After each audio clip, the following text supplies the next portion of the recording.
예, 저희가 이렇게 노원구에서 와주신 이 예비분을 소개해드리고요. 오늘 정말 유승민 의원께서 이제 서울시에서 여기저기 이제 강연을 많이 하실 것 같은데, 오늘 그래서 저희 서울시에 있는 바른정당의 저희 바른정당의 기둥이죠, 원외위원장님을 와주셨습니다. 모두 일어나 주십시오. 예, 저쪽에 와 계십니다. 박수 부탁드리겠습니다. 네, 오늘 비가 오는 관계로 강연 중에도 계속 뒤에서 들어오시는 분들이 계시고 하겠지만은 좀 이해해 주시고 강연에 집중해 주시면은 감사하겠습니다. 오늘 저희가 유승민 의원 어렵게 모셨는데요. 저희가 주제를 여쭤봤더니 보수가 사는 길이라는 이런 주제를 주셨습니다. 사실 이게 얼마나 어려운 주제인지 아시죠? 예, 최근에 보수가 살아나는 게 굉장히 관심사이지만 또 어려운 주제인 걸 알고 있지만, 오늘 유승민 의원님의 강연을 듣고 또 이렇게 다들 또 각자의 아이디어를 더해가지고 재밌는 방법들을 찾아봤으면 좋겠습니다. 말의 이름만 줄이고 저희가 오늘의 주인공 유승민 의원을 자리에 모시겠습니다. 모두 박수 주십시오.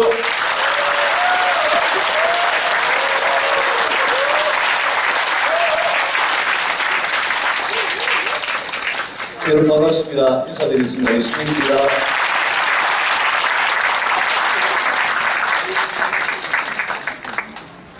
오늘 우리 이 노원 순복음교회 빌려주신 목사님과 이 교회 관계자분들께 정말 감사드립니다. 이런 자리가 빌리기가 되게 쉽지 않은데, 예, 이준석 위원장께서 이 자리를 빌린 걸 보고 저는 일단 너무 좌석수가 너무 많아가지고 깜짝 놀랐습니다. 이 자리를 어떻게 다 채우려고. 이 자리를 빌린 거는 이준석 위원장 책임이고, 몇 분이나 오시는지는 저하고 이준석 위원장의 공동 책임입니다만, 오늘 비 오는 날씨에 이렇게 많이 와주셔서 정말 감사드립니다. 이 자리에는 저희들 바른정당 당원도 계시고, 또 당원이 아닌 우리 시민분들, 노원의 주민분들, 또 노원구 아니더라도 다른 데 사시는 서울 시민들, 또 멀리서 와주신 분들도 중간중간에 제가 많이 알아볼 수 있었습니다.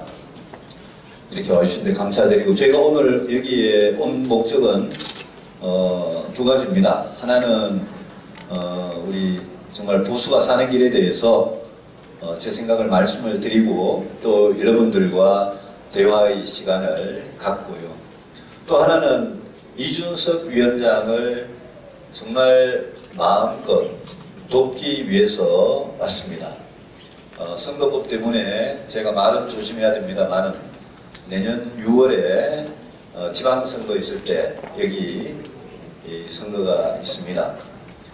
저는 이준석 위원장한테 정말 죽을 힘을 다해서 뛰어서 이번에 꼭 국회에 들어오라고 여러 번 당부를 했고, 제가 오늘을 시작으로 이준석 위원장의 승리를 위해서 제가 할 수 있는 일이라면 뭐든지 다 할 각오입니다. 이 자리에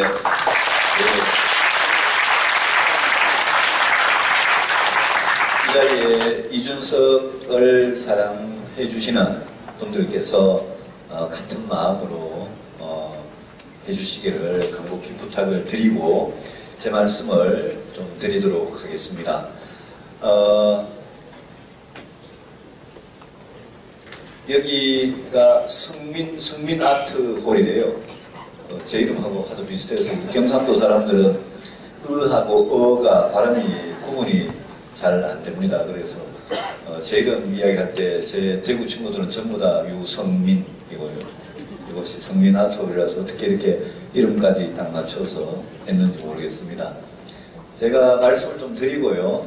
여러분들 아마 다양한 그런 하실 말씀, 질문이 있으실 건데, 그거는 누가 이준석 위원장님이 사회를 보신대요, 좀 이따? 예, 그럼 이준석 위원장님이 사회 보시는 걸로 하고 제 말씀을 좀 드리겠습니다. 노원에 정말 꼭 와보고 싶었습니다.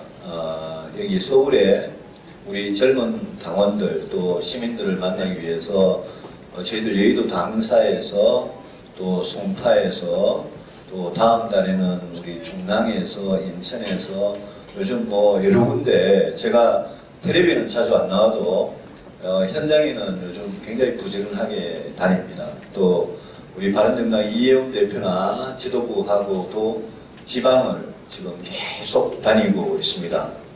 3달이 벌써 넘게 지났습니다만은 대선이 끝나고 저는 저 나름대로 인사도 드리고 찍어주셨든 안 찍어주셨든 인사도 드리고 또 선거 때 바빠서 도저히 못 가본 그런 지역, 도시, 작은 도시들까지 또 우리 대학도 제가 못 가본 대학들 일일이 찾아다니고 있습니다. 저희들 대구에서 시작해서 경북, 광주, 순천, 목포 갔었고요. 강릉, 원주, 춘천, 강릉, 속초 갔었고요. 또 대전, 청주, 천안도 갔었고요. 또 지난주에는 부산, 울산, 또 창원, 진주 이렇게 갔었습니다. 내일은 새벽 일찍 전주에 갑니다. 전국에 다니면서 저희들 바른정당이 하고자 하는 정치, 또 이 나라의 정치가 가야 될 길, 보수 정치가 가야 될 길에 대해서 말씀드리고 저희들한테 지지를 호소하고 있습니다. 텔레비에 한번 이렇게 등장하는 게 한 달을 열심히 사람 만나는 것보다 더 효과가 있다는 그런 이야기 잘 알고 있습니다만은 현장에 가서 직접 이렇게 시민들하고 10명이 되든 100명이 되든 1000명이 되든 시민들하고 이렇게 접촉하는 것도 저는 굉장히 의미가 있다고 생각을 합니다. 직접 손을 잡고 어깨동무를 하고 이야기를 듣고 사진도 찍고 그분들이 저희들한테 하시고 싶은 말씀을 육성으로 직접 듣고 저는 그런 자리가 굉장히 의미가 있다고 생각하고 이제 대선 떨어진 지 얼마 안 되기 때문에 시간도 많기 때문에 열심히 전국 방방곡곡을 다 찾아다닐 그런 생각입니다. 보수가 어떻게 하면 사느냐 이런 주제에 대해서 이야기를 우리가 해보려면 보수가 왜 이렇게 몰락을 했느냐, 왜 죽었느냐에 대해서 생각을 좀 정리할 필요가 있다고 생각합니다. 이 자리에 계신 여러분들하고 오늘은 정치 이야기를 하는 날이니까 보수가 왜 이렇게 형편없이 몰락을 했느냐, 그게 저는 이렇게 한번 여러분들한테 여쭤보고 싶습니다. 첫째는 그냥 최순실 국정농단 사태와 박근혜 대통령의 잘못과 그에 따른 박근혜 대통령의 탄핵과 지금 이어지고 있는 이 재판들, 이 사건 때문에 보수가 몰락했다라고 그렇게 생각하는 사람들이 당연히 있을 겁니다. 맞는 말이기도 하고요.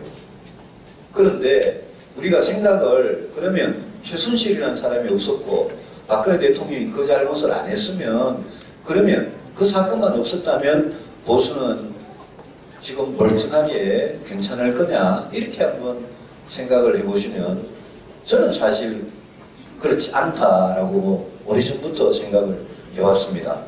제가 김대중 정권 때 야당으로 다니던 데 직장을 이제 때려치고 2000년 2월에 당시 한나라당의 여의도 연구소장으로 왔습니다.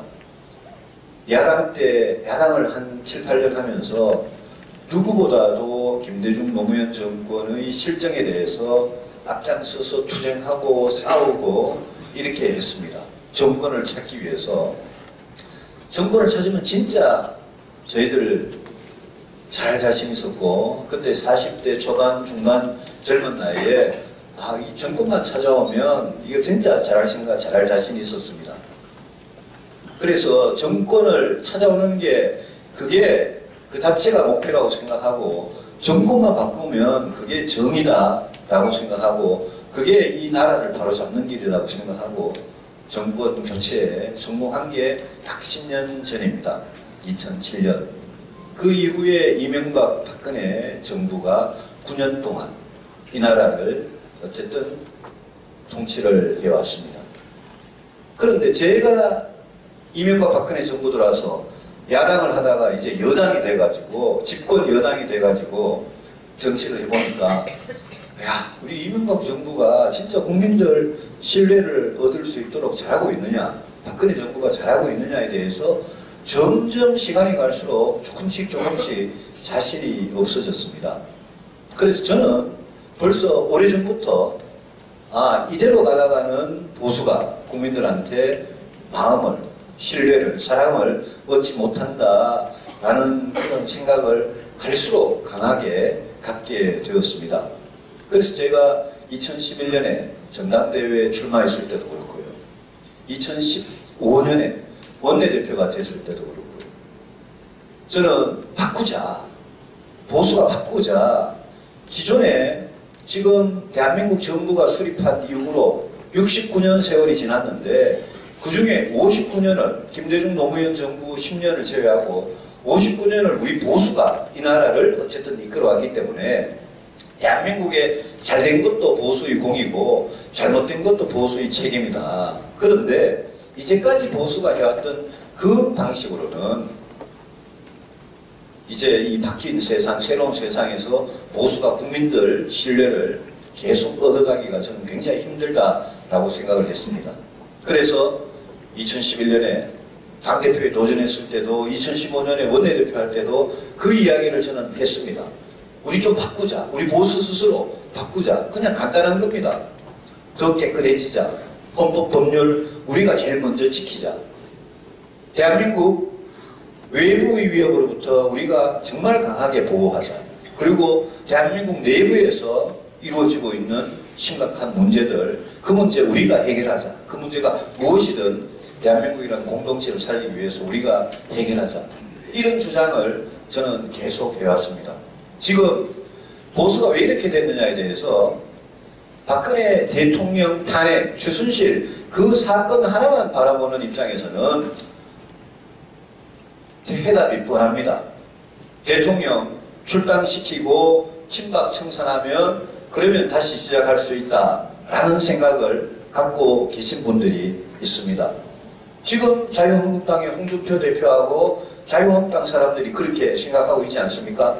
박근혜 대통령 출당시키고 선거 때는 실컷 표 때문에 실컷 이용해 먹고는 선거 끝나고 나니까 이제 자기들 살기 위해서 박근혜 대통령이 거추장스러우니까 박근혜 대통령 출당시키고 친박 상징적인 몇 사람 정리하면 그러면 다시 시작할 수 있다라고 생각하는 사람들이 그 사람들의 사고방식입니다.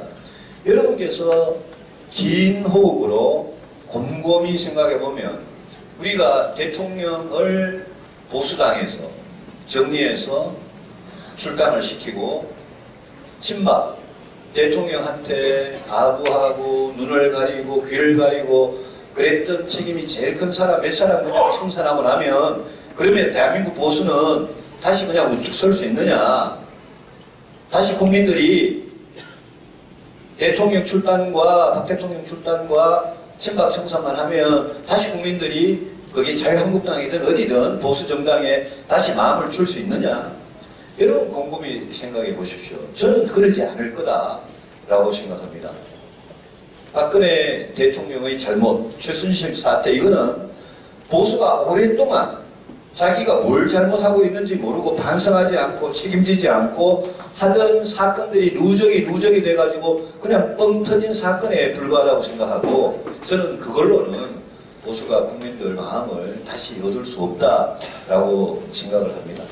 그래서 제가 늘 저희들 바른정당이 그래서 굉장히 어렵지만 우리 새로운 길로 한번 가보자라고 생각을 하는 겁니다. 그 새로운 길이라는 게 기존의 자유한국당, 기존의 새누리당, 한나라당이 하던 거 하고 좀 달리 해보자. 우리 더 잘해보자. 그렇지만 문재인 대통령이나 민주당이나 이 진보 세력들이 하는 거 하고는 또 다른 그런 길이 분명히 대한민국 보수한테 기다리고 있을 거다라고 저희들 생각하고 이렇게 지난 1월 26일 날 추운데 정말 몇 명 안 되는 국회의원들이 모여서 당을 만들었습니다.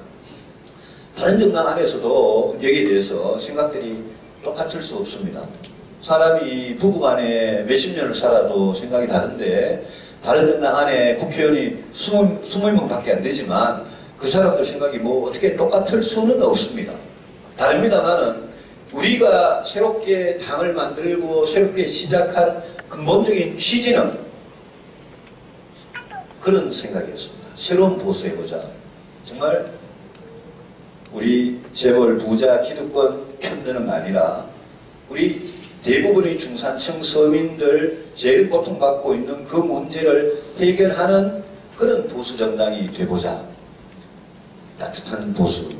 또 우리 스스로 대한민국의 어느 정당, 어느 정치인들보다 우리 스스로 깨끗하게 법 잘 지키고 공정하게 정의롭게 해보자. 이런 생각을 했습니다. 정의로운 보수입니다. 깨끗하고 정의롭고 공정하고 자유롭고 평등하고 법을 지키고 이런 거를 진보한테 뺏기지 말자. 우리 보수가 그런 거 할 수 있다. 그런 보수를 한다면 많은 대한민국 국민들께서 사랑해 주실 거다라고 저희들 생각하고 이 일을 시작했습니다. 그래서 정당 이름이 바른정당. 저는 뭐 그렇게 찬성한 입장은 아니었습니다만 바른정당이 됐습니다. 바른정당이 됐으니까 바른 정치를 해야 되고 바르지 못한 것은 저희들은 할 수가 없는 그런 아주 엄격한 족쇄를 저희들 스스로 이렇게 채워버렸습니다. 그래서 여러분들 지금 많은 분들이 내년에 6월에 지방선거 있고요. 여기서도 국회의원 선거가 있고요. 또 3년 뒤에는 국회의원들 선거, 총선이 있고요. 5년 뒤에 이제 2022년 3월이 되면 대통령 선거를 이제 해야 됩니다. 저는 좀 길게 보고 근본적으로 우리가 해보자 이런 생각을 갖고 있고 저희 동료 선배 국회의원들한테 우리 어렵지만 세상에 공짜가 어디 있겠느냐. 우리가 지금 와가지고 당장 내년 지방선거 때문에 다시 자유한국당에 백기 들고 흡수돼가지고 투항에 들어간다면 우리 뭐 하려고 작년 올해 그 난리를 치면서 이 바른정당을 왜 만들었느냐. 국민들께서 얼마나 우습게 생각하겠느냐. 그래서 제가 자유한국당을 자세히 요즘 보고 있습니다. 거기에 우리보다 5배가 넘는 107명의 국회의원 계시는데요. 아까 말씀드렸듯이 박근혜 출당 이야기 이제 하고 있습니다. 그 다음에 친박 청산 이야기 될지 안 될지 몰라도 하고 있습니다. 선거 끝나고 나서 대선 끝나고 나서 지고 나서 이제 막 세탁을 하는 겁니다. 저는 그 사람들이 본질을 쳐다보고 있습니다.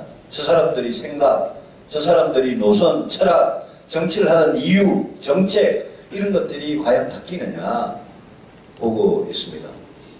그런 것들이 다 바뀌어가지고 자유한국당이 저희보다 훨씬 건전하고 깨끗하고 새로운 그런 개혁보수 정당으로 거듭나고 있다면 우리보다 그 경쟁에서 더 앞서간다면 저는 두말 안 하고 자유한국당 합치겠습니다. 그런데 그렇지 않고 다른 건 아무것도 안 변했는데 아까 말씀드린 대로 이 보수가 이렇게 몰락하는 원인을 그냥 단순히 탄핵 사건 하나에만 찾아가지고 그것만 그냥 정리하고 친박 몇 사람 정리하고 그 수준에서 멈추는 그런 변화라면 그거는 저는 받아들이기 힘들다라고 저는 생각을 합니다. 제같이 이렇게 생각하는 사람이 전부 다도 아닙니다. 우리 바른정당에도 오늘은 자유한국당 합당 생각했다가 내일은 또 국민의당 합당 생각했다가 사람이 다 마음이 약하고 중심을 못 잡고 이러니까 그냥 오락가락합니다. 저도 마찬가지입니다. 저도 사람이니까 저도 마음이 흔들릴 때가 있고 저도 제 지역의 구청장, 시의원, 구의원 저 때문에 저 믿고 새로운 정치 같이 해보겠다고 다 탈당했는데 지방선거 다가오니까 다들 걱정이죠. 나눠져 있으면 선거에서 불리한 거는 그거는 뭐 너무나 뻔한 거니까요. 그런데 우리 보수가 새롭게 진짜 새싹을 틔우고 새로운 희망을 찾고 완전히 황골탈퇴를 하려면 국민들, 이 똑똑한 현명한 국민들 보시기에 그 정도 그냥 화장만 하고 분칠만 해가지고 과연 뭐가 바뀌겠느냐, 이런 생각을 하는 겁니다. 그래서 저희들이 가고 싶은 그 정치에 오늘 우리 농원에 계신 우리 여기 계신 당원들께서 또 시민들께서 한번 같이 생각을 해 주십시오. 오늘 밤에 무슨 뭐 대단한 결론을 안 내도 됩니다만은 여러분들 스스로 대한민국 보수가 왜 이렇게 됐을까 한번 생각해 보시고, 대한민국 보수가 길게 와서 사는 길이 뭘까 생각해 보시고, 그 사는 길이 지금 어제 그 안철수 국민의당 대표로 선출됐고요. 홍준표 자유한국당 대표 되셨고요. 근데 그냥 선거 앞두고 편 때문에 그냥 단순히 합치는 그게 우리가 갈 길인지, 아니면 서로 변화의 경쟁, 새로운 변화의 경쟁을 하면서 우리가 우리 갈 길을 충분히 뚜벅뚜벅 가는 게 그게 우리가 갈 길인지 여러분들께서 한번 꼭 좀 생각을 해 주십사라고 이런 말씀을 드립니다.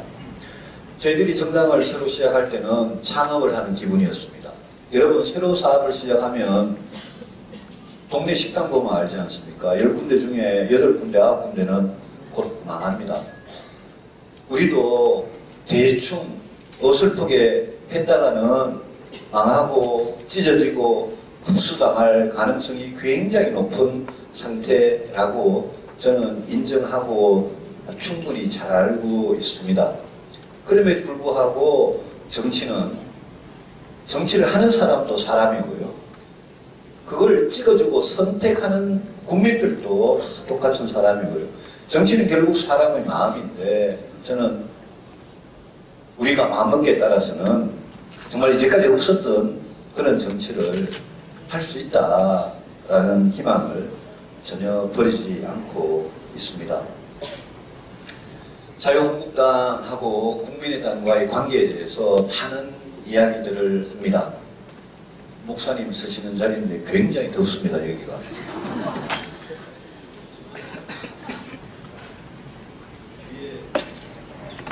뒤에서 불이 보통 더운 게 아닙니다. 자유한국당하고 국민의당하고 관계, 많은 분들이, 제가 만난 시민들이 너는 자유한국당에서 나왔으니까, 새누리당에서 나왔으니까 자유한국당하고 똑같은 사람들 아니냐, 이중대 아니냐, 뭐가 다르냐 질문을 많이 합니다. 아마 국민의당 사람들도 시민들한테 너는 민주당에서 나왔으니까 민주당 이중대 아니냐, 뭐가 다르냐, 이 이야기를 많이 듣습니다. 저는 누가 물어도 저희들은 보수다라는 이야기를 아주 자랑스럽게 합니다. 제가 보수가 제일 욕먹고 있는 이때 우리는 보수다. 왜 우리가 보수냐? 우리는 정말 대한민국에서 꼭 지켜야 될 것은 확실하게 지키는 보수다. 보수는 지키는 거니까. 뭘 지키냐? 우리 헌법법률 확실히 지킬 거다. 대한민국을 북한 아니라 중국 아니라 일본 아니라 그 어떤 외세의 침입으로부터도 우리가 확실히 지킬 거다. 그리고 이 대한민국이라는 우리 함께 사는 이 공동체를 절대 공동체가 무너지지 않도록 양극화로, 빈곤층 문제로, 여러 가지 문제로 무너지지 않도록 우리 지킬 거다. 우리 누구보다도 깨끗하게 정치할 자신 있다. 그래서 우리는 보수다. 진보하고 뭐가 다르냐? 최근에 제 2가지 보고 굉장히 깜짝 놀랐습니다. 문재인 대통령께서 여러분들 그 경제 같은 거 이야기할 때 이제 기저효과라는 이야기 하는데, 박근혜 정부가 하도 잘못해가지고 문재인 정부는 뭐 조금만 잘해도 굉장히 잘하는 것 같이 지금 비치고 있습니다. 거기에 취해가지고 이 사람들이 굉장히 급하게 졸속으로 무리하게 하면서 벌써 오만하고 독선적인 이런 정치를 하고 있는데, 대표적인 거 하나 여러분 보십시오. 지난주에 한명숙 국무총리 의정부 교도소에서 출소하는데 민주당의 높은 사람들이 그 새벽에 의정부 교도소 가가지고 줄을 서가지고 그 교도소에서 무슨 민주화 투쟁하다가 감옥 간 사람이 아니고 건설업자한테 3억 원씩 3번 9억을 받아가지고 그걸 가지고 1심, 2심, 3심에서 다 유죄가 나왔는데 그분 영웅시 하는 출소 환영식을 하려고 거기에 민주당에 힘께나 쓰는 사람들이 다 갔습니다. 제가 그 장면을 보고 그 사진을 보고 문재인 정부 절대 성공 못할 거다. 더불어민주당 집권 여당으로서 절대 성공 못할 거다. 그런 태도로는, 그렇게 오만한 태도로는 할 수가 없습니다. 여러분, 어떻게 건설업자한테 9억을 받았다고 한명숙 총리가 9억을 실제로 받았는지 안 받았는지 한명숙 총리 본인이 제일 잘 알 거 아닙니까? 하늘이 알고. 그런데 어쨌든 판사들이 3번의 재판에 걸쳐서 마지막으로 유죄를 확정을 했지 않습니까? 증거도 일부 있고요. 홍준표 대표도 마찬가지입니다. 고 성완종 회장한테 돈을 1억 받았는지 안 받았는지 본인이 제일 잘 알 겁니다. 하늘이 알고. 지금 홍준표 대표는 재판 중이고요. 한명숙 총리는 그 사건으로 감옥 간 사람이 만기 출소해가지고 나오는데 그걸 가지고 민주당의 이 사람들이 저는 이게 정상이 아니다. 저렇게 하는 거는. 또 하나 있습니다. 제가 보수 정당 사람 중에는 아마 이명박 박근혜 정부 9년 동안 MBC 같은 공영방송한테 제가 제일 많이 당한 사람입니다. 대통령의 관계가 별로 안 좋아가지고. 저는 공영방송을 바로 세우는 데 대해서 100% 찬성하는 사람입니다. 그런데 민주당 사람들이 자기들이 야당 시절에는 공영방송을 정치로부터 독립시키기 위해서 요런 법을 만들자라고 법안을 제안했는데 엊그제 문재인 대통령께서 방송을 담당하는 부처에 업무보고 가가지고 그런 식으로 사장 뽑아가지고 소신도 없이 하면 어떡하겠냐라고 그걸 말 한마디로 싹 뒤집었습니다. 여러분 안보 얼마나 불안합니까? 문재인 정부 북한 다루는 거, 미국 다루는 거, 대한민국 외교 안보 책임지는 거 지금 믿을 수 있습니까? 눈만 뜨면 10조 원, 20조 원, 30조 원 더 가는 정책을 발표를 하면서 여러분들한테 세금 더 걷겠다는 이야기는 한마디도 안 하고 있습니다. 이거는 거짓말입니다. 그래서 이런 걸 보면요. 지금 교육도 학교에 스포츠 강사, 영어 강사 이런 비정규직을 갑자기 정규직으로 전환하겠다? 이러니까 교사 임용고사를 보려고 기다리는 학생들이나 임용고사 통과해가지고 임용을 받기 위해서 기다리는 교사들이 지금 난리가 났는데 이런 부분도 그렇게 공정하지가 않습니다. 그래서 저는 진보가 하는 짓을 보면 정말 무슨 양두구육이라 그러나요? 겉다르고 속다르고요. 자기들 했던 말 뒤집고 도덕적으로 절대 우월하거나 깨끗하지 않고요. 정책적으로 너무나 급진적이고 무책임하고 그래서 저 진보 정당, 진보 정권이 하는 그 방향하고 저희들 다른 길로 책임감 있게 단계적으로 목표의식을 가지고 개혁하면서 하나씩 알차게 개혁하고 안보는 확실하게 지키는 이런 길이 분명히 존재하기 때문에 그 길로 저희들 바른정당은 가자는 겁니다. 그 길은 지금 자유한국당하고도 다르고요. 국민의당하고도 다릅니다. 더불어민주당하고는 확실히 다르고요. 국민의당도 과거 김대중 정부, 노무현 정부의 햇볕 정책에 대해서 늘 햇볕 정책만 나오면 꼼짝을 못하는 사람이고요. 국회에서 문재인 정부 견제한다고 시큰 같이 청문회하고 같이 이야기해놓고는 마지막에 늘 돌아서서 가버리는, 민주당 쪽으로 가버린 국민의당이었습니다. 그래서 지금 문재인 정부의 독주, 오만, 독선 이거를 정말 견제하는 그런 건전한 보수 세력이 되기 위해서 저희들 의석수가 20석밖에 안 되지만 저희들 최선을 다해서 노력해야 됩니다. 노력하고 있습니다. 여러분 내년 6월에 여기에 이준석 위원장 선거 뽑아주시면 21석 됩니다.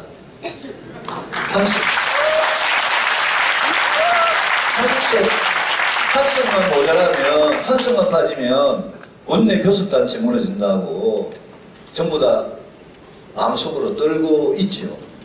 저도 사람이니까 똑같습니다. 그런데 우리가 맨날 그런 데 집착해가지고 우리가 왜 정치하는지 이유 다 버리고 하면 맞습니다. 그러면 우리는 이 바른정당을 창당할 때의 정신, 그 이전에 이 탄핵 사태와 국정농단 사태가 난 그 이전의 보수로 돌아가는 그런 어리석음은 절대 범하지 않기를 저는 바랍니다. 그래서 요즘 걸핏하면 통합 이야기, 연대 이야기 많이 나오지 않습니까? 저는 정책에 대해서는 확실하게 연대하고 협력할 자신이 있습니다. 자유한국당이든 국민의당이든 심지어 더불어민주당이든 정의당이든 정책 연대가 정책 협력이 필요하면 하면 되는 겁니다. 대법원장 후보자를 최근에 내놨는데 그분이 대법원장 돼서 앞으로 사법부를 이끌어갈 대법원장, 대법판사들 다 바꿉니다. 대법관들. 대법원장 저 사람이 자격이 있다 없다 그걸 가지고 자유한국당하고 국민의당하고 협력하자. 그럼 협력하면 됩니다. 신고리 원자력 발전 5호, 6호 짓는 거 이거 어떻게 할 거냐? 내년 예산 어떻게 할 거냐? 그런 거 협력하면 됩니다. 교육 어떻게 할 거냐? 노동 어떻게 할 거냐? 협력할 거는 협력하면 됩니다. 그래서 저는 정책을 가지고 여당이든 야당이든 어느 게 국가를 위해서 옳은 길이냐를 가지고 협력하는 거는 정책 하나마다 우리 입장을 세우고 자유한국당, 국민의당하고 이야기해서 막을 것 막고 통과시켜줄 것 통과시켜주는 그런 정책과 예산의 연대는, 협력은 저는 언제든지 가능하다고 생각합니다. 그 대신 한 몸이 돼서 정치를 같이 하는 그런 합당, 통합 이것은 지금은 전혀 그럴 준비가 안 돼 있고 그런 상황도 되어 있지 않습니다. 저는 어제입니까? 엊그제 국민의당 대표가 되신 우리 안철수 대표로 돌아오셨는데요. 축하드리면서 그분도 저희들 협력의 대상입니다. 그렇지만 그 국민의당 의원들 40명이 외교안보 같은 거 늘 불확실하게 애매하게 이야기하는 부분에 대해서는 저는 합당을 할 만큼 조건은 전혀 안 된다고 저는 생각을 합니다. 그래서 어렵지만 우리 그동안 69년 중에 59년을 이 대한민국을 건설해 오고 만들어 왔던 우리 보수 세력이 그동안 잘했던 거, 그 기반, 못했던 거, 우리 진짜 반성하고 책임져야 될 부분 과감하게 수술해서 잘라내고 새로운 보수를 건설하는 거, 이거 진짜 뜻 있는 많은 분들하고 해보고 싶었는데 지금 바른정당의 20명의 국회의원이 이렇게 아슬아슬하게 이렇게 하고 있어서 여러분들 보시기에 얼마나 믿으실지 모르겠습니다만은 앞으로 내년 지방선거, 3년 뒤에 총선, 5년 뒤에 대선에서 저희들 각오를 단단히 가지고 원칙을 가지고 국민들께서 머리를 끄덕거릴 수 있고 믿을 수 있는 그런 선택해 나가면 저는 언젠가 새로운 세상이 온다고 생각합니다. 그렇지 않고 그냥 적당히 이렇게 현명하고 똑똑한 국민들 적당히 속이려고 당장에 눈앞에 표 때문에 오늘 이랬다가 내일 저랬다가 왔다 갔다 하고 무언지하고 그냥 국민들 눈에 야합이라고 보이는 그런 정치를 해가지고는 저희들 오히려 희망이 없다 그렇게 생각을 합니다. 제가 내년에 6월까지 좀 상계동에 자주 오고 싶습니다. 우리 이준석 위원장 개인적인 인연이 중요한 것은 전혀 아닙니다. 저는 사사로운 인연 때문에 제가 판단이 흐려지거나 눈을 흐리거나 이런 거는 전혀 없습니다. 이준석 위원장 저하고 개인적인 인연이 있는 그런 사람이지만 작년에 우리 서울에 당시 새누리당 당협위원장 이준석 위원장 포함해서 5분이 병원에 실려갈 때까지 단식을 하고 새누리당의 변화를 정말 온몸을 던져서 요구를 했고 그게 받아들여지지 않고 그래서 뛰쳐나와서 바른정당을 같이 만든 저희 동지고 이준석 위원장 어디 계십니까? 왜 그렇게 뒤에 있어요? 앞으로 좀 이제 나오세요. 저희 동지고 저희들 바른정당을 정말 제대로 이끌겠다는 우리 국회의원들, 정치인들의 동지고 제일 젊은 동지입니다. 저는 이준석 위원장의 내년 6월 선거가 바른정당의 운명에도 굉장히 큰 영향을 미치는 선거라고 생각하고 우리 정치 수준이 진짜 높은 이 상계동에서 정말 인물 하나로 우리 바른정당이 추구하는 정책으로 이 승부할 사람이라고 생각하고 우리 바른정당이 정말 유망주입니다. 여러분 제가 도움이 별로 안 되면 안 오겠습니다만 조금이라도 도움이 되고 상계동 주민들한테 우리 이준석 위원장을 국회로 보낼 건지 말 건지 결정권을 가지신 우리 상계동 주민들한테 제가 조금이라도 도움이 되면 저는 언제든지 달려와서 돕겠습니다. 여러분들께서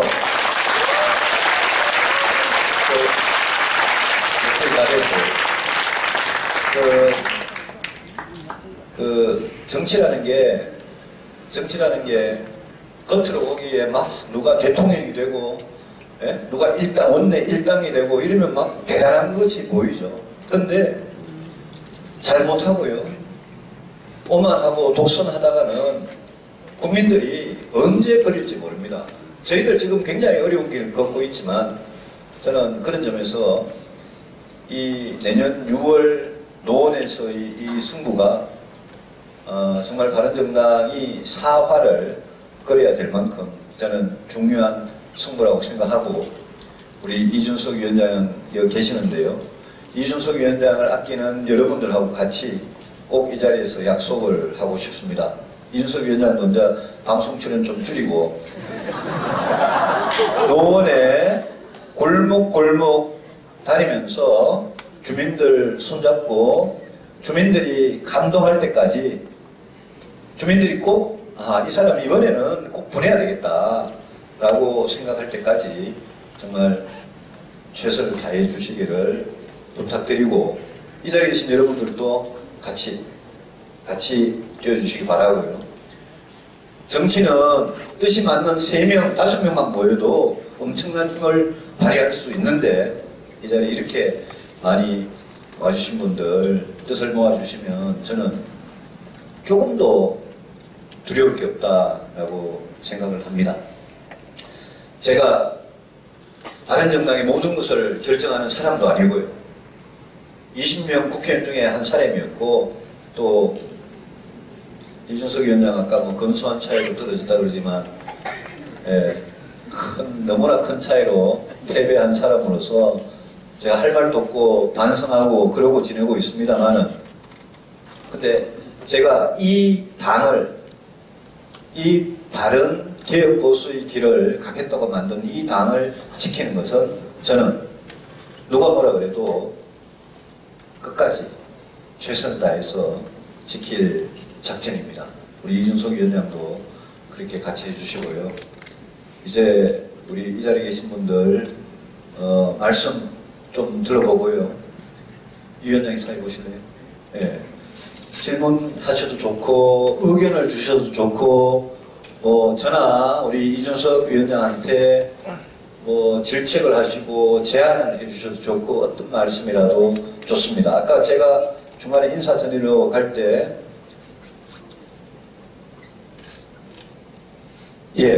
목사님과 아까 저 빨간 장바 입고 계신 사모님 계셨나? 두 분은 아까 저한테 특별히 좀 꼭 질문을 하겠다고 말씀하셨다고 해서 위원장님, 저 사모님하고 저 목사님 먼저 좀 하시고요. 그렇게 하겠습니다. 여러분, 지금부터 서로 대화의 시간을 갖도록 하겠습니다. 고맙습니다.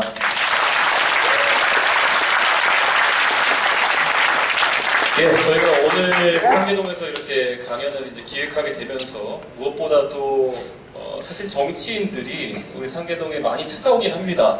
그리고 상계동이 대선 후보도 배출했고 국회의장도 제출했고 참 정치적으로는 유명한 동네지만은 그에 반해 상계동의 문제들이 또 많이 정치권에 다뤄지진 않습니다.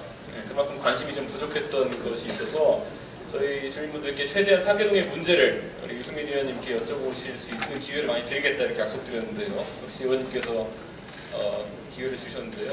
우선 아까 말씀주셨던 의원님한테 말씀드렸던 목사님 먼저 질문을 해주시죠. 저희 마이크가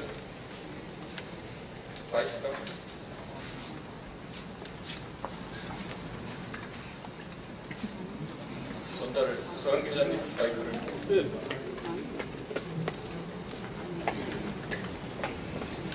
그리고 질문을 해주실 때요, 이 복합형 질문 해주시면은 막 하나, 둘, 셋 이렇게 세 개 연달아 질문 해주시면 보통 까먹습니다. 그렇기 때문에 한 가지씩 해주시면은 감사하겠습니다. 전국 NG연합의 강중한 목사입니다. 상계호동의 갈릴리 침례교회 담임 목사이기도 합니다. 지금 유럽에서는 다당제가 유행입니다. 국민 주가를 올리기 위해서는 우리나라도 다당제를 국민 여러분이 택해야 합니다.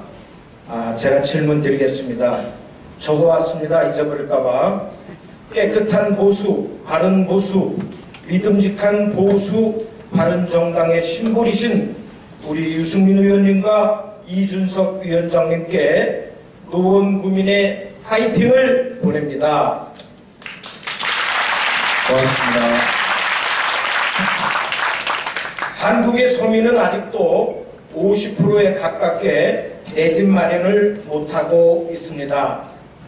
현행의 뉴타운 재개발 등의 군사 독재 정권 시절의 강제 개발은 심지어 중국이나 공산국가인 북한에도 없다고 합니다. 대형 건설사와 소위 정비회사, 조합 등 거대 조직들은 탈불법을 고사하고 심지어 자치단체와 정치권의 비호를 받으며 서민들의 주거권을 강탈하고 있습니다. 상계 뉴타운 5구역에는 205가구의 무허가 주택들이 있습니다. 이 무허가는 무주택 서민들의 생명이요 헌법에 명시된 그들의 주거권입니다.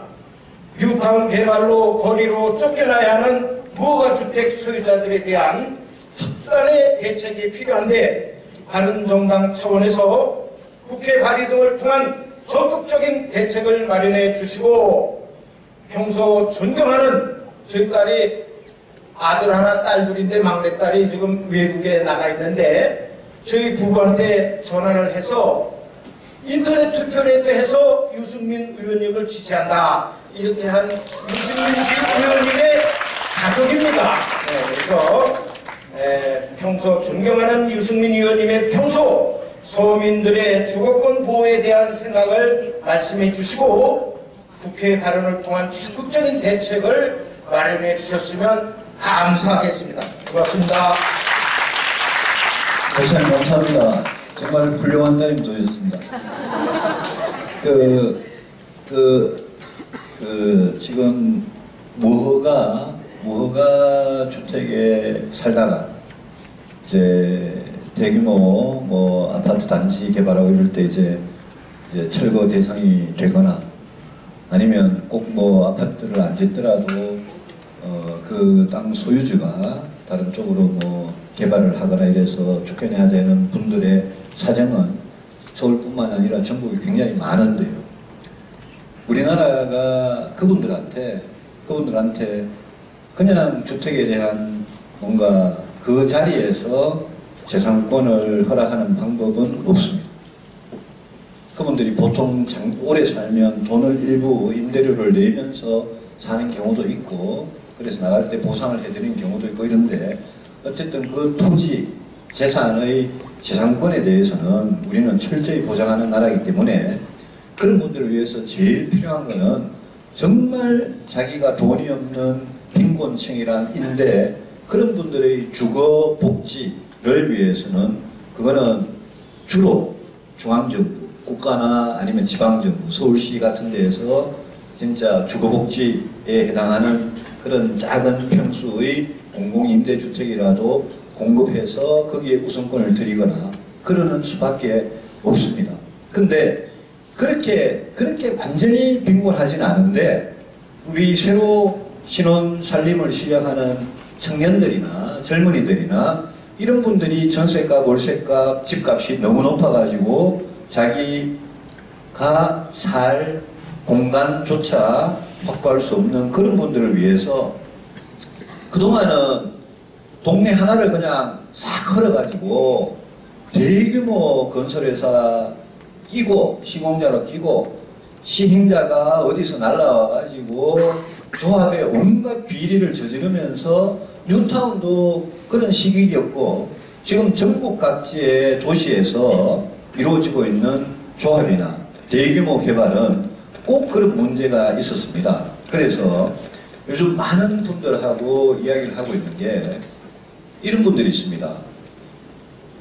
이 동네 여기 요 집이 전세가 3억이면 전세를 1억 5천 2억 정도의 깨끗한 주거 공간을 공급하고 돈을 남기지 않고 많은 펀드 같은 걸 모아가지고 작은 짜투리 땅이라도 50평 100평 되는 땅이라도 그 안에 6세대 뭐 10세대 이렇게 짓는 그런 의식을 가진 그런 돈벌이를 위해서 하는 게 아니고 그런 의식을 가진 젊은 건축가들 그런 분들 만나서 이야기 들어보면 대규모 아파트 개발을 하면서 생기는 온갖 비리, 문제 그런 것에서 벗어나서 자기들이 그런 모델을 자꾸 만들어 나갑니다.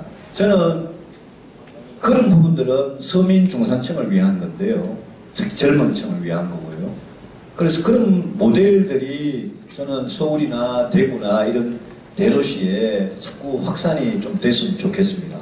그래서 주택에 관한 거는 그 국민이 자기가 경제적으로 얼마나 지금 궁핍한 그런 처지에 처했느냐에 따라서 제일 가난한 분들한테는 공공임대라는 해결책밖에 없고요. 그보다는 내가 돈을 모아서 1억 5천이면 내 집을 어디 좀 이렇게 장기 임대를 하더라도 살 의향이 되는데 전세값이 너무 비싸, 월세값이 너무 비싸서 못 살겠다. 이런 분들을 위해서 지금 정부가 하듯이 그냥 후려쳐가지고 LTV, DTI 규제하면서 막 쪼우는 이런 부동산 정책도 있지만 젊은 신혼부부, 직장인들, 젊은 청년들이 쾌적하게 오래 안정되게 살 수 있는 그런 주거 공간을 어떻게 앞으로 공급을 하느냐 그게 많이 의논이 되고 있습니다. 그래서 저희들 바른정당에서도 자유한국당에서 우리 당으로 꼭 오고 싶은데 안 나와줘가지고 못 오는 김현아 의원이라고 그 주택 전문가가 계시고요. 또 서울 시내에 요즘 정말 그냥 시장에서 그냥 건축 활동을 하면 아주 큰 돈을 벌 수 있는 아주 재능 있는 그런 건축가들이 요즘 제가 방금 말씀드린 그런 모델에 굉장히 뜻을 두고 하고 있습니다. 그래서 그런 분들의 지혜를 모아서 더 많이 그런 주택들이 합리적인 가격에 공급이 되고 이사 때문에 쫓겨나지 않아도 되는 그런 장기적이고 안정적인 주택들이 더 많이 공급되도록 저희들 방향을 정하고 있고요. 철거민 문제는 철거민들한테 뭐 너무 환상을 줘서도 안 되고요. 목표는 그분들의 주거복지를 해결해 드리는 거니까 공공임대로 해결할 수 있도록 그렇게 하고, 우리 문재인 정부도 그런 식의 정책을 편다면 저희들은 열심히 도와주는 게 맞다 그렇게 생각합니다. 예, 그리고 아까 또 이게 보시면 놀라겠지만은 다른 정치인들 와가지고 뭐 누가 나쁘다, 누가 뭐 못하고 있다 이런 얘기만 하는데 오늘 아마 주거복지 문제에 대해 가지고 아마 대안을 하나 아마 들으셨을 겁니다. 그래서 오늘 또 빨간 잠바 입으신 분, 예, 저희가 저 사모님 아까 마이크를 예. 예, 뒤에 준비되어 있습니다. 저 사모님까지 하시고 이제 아무 손분들 이준석 위원장이 좀 지정해 주십시오. 네, 저는 건강보험에 대해서 여쭤보겠는데요. 건강보험이 지역보험자에서 실업자도 그쪽에 속해 있습니다. 근데 그 실업자 아예 이제 실업자한테 매기는 건강보험 부과 방식이 재산세에다가 지금 매기고 있거든요. 근데 앞으로는 이제 소득에다가만 매기겠다고 이제 바꾸겠다고 했는데 바꿨다는 방식이 하나도 바뀌질 않았더라고요. 그대로 실업자한테는 재산에다가 매긴다는 거예요. 그거는 말도 안 되는 거 아닙니까? 그리고 겉으로 그 간판으로 얘기하기로는 소득으로만 건강보험을 매기겠다, 그런 체계로다가 이제 바뀐다고 이렇게 광고를 엄청 하시는데, 근데 하나도 그게 바꿔지지가 않고 그대로 매긴다면은 국민을 갖다가 속이는 거 아닙니까? 예? 왜 국민을 속이는 겁니까? 지금 너무 떨릴 정도인데, 내용을 잘 알고 계시는지 좀 확실하게 알고 싶고요. 유승민 의원님께서 이 내용을 반드시 파악을 하셔가지고 실업자에게 계속 현재의 방식대로 앞으로도 계속 그렇게 재산세에다가 매긴다고 한다는 그거는 꼭 좀 바꿔줘야 된다고. 예. 직장 가입자들 경우에는 당연히 이제 소득으로 그렇게 하는 거고요. 지역 가입자 같은 경우에 소득이 없는 경우에 재산을 보고하는데, 과거에 재산을 보고하는 게 좀 심했습니다.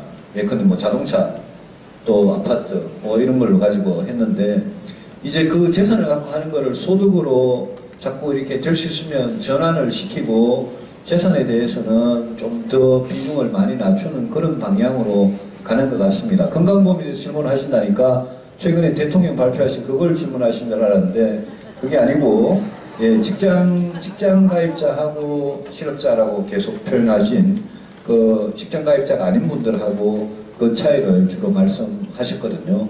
그래서 재산만 갖고 있는 분들에 대해서 이제 건강보험을 어떻게 매길 거냐, 이 문제는 그렇게 간단한 문제는 아닙니다. 이제 이 나이가 들어서 조그마한 집 한 채밖에 없고 또 생계를 위해서 자동차 한 대는 꼭 필요한데, 그런 분들이 갖고 있는 자동차와 아파트에 대해서 그걸 가지고 소득으로 이렇게 환산해가지고 건강보험을 많이 매겨버리면 방금 사모님 말씀하신 저는 억울한 문제가 나기 때문에. 그런데 우리가 또 다른 약간 극단적인 경우를 생각해 보면, 재산이 당장 근로소득이나 이런 소득은 없지만 재산은 또 굉장히 많은 사람들은 재산 하나도 없이 지금 근로소득만 가지고 열심히 보험료를 납부하는 그런 젊은 사람들에 비해서 또 형편이 낫지 않습니까? 그래서 그런 부분은 재산이 어느 정도 있는 분들은 재산을 어느 정도 이렇게 소득으로 환산하는 그런 걸 해서 건강보험료를 매길 수밖에 없을 겁니다.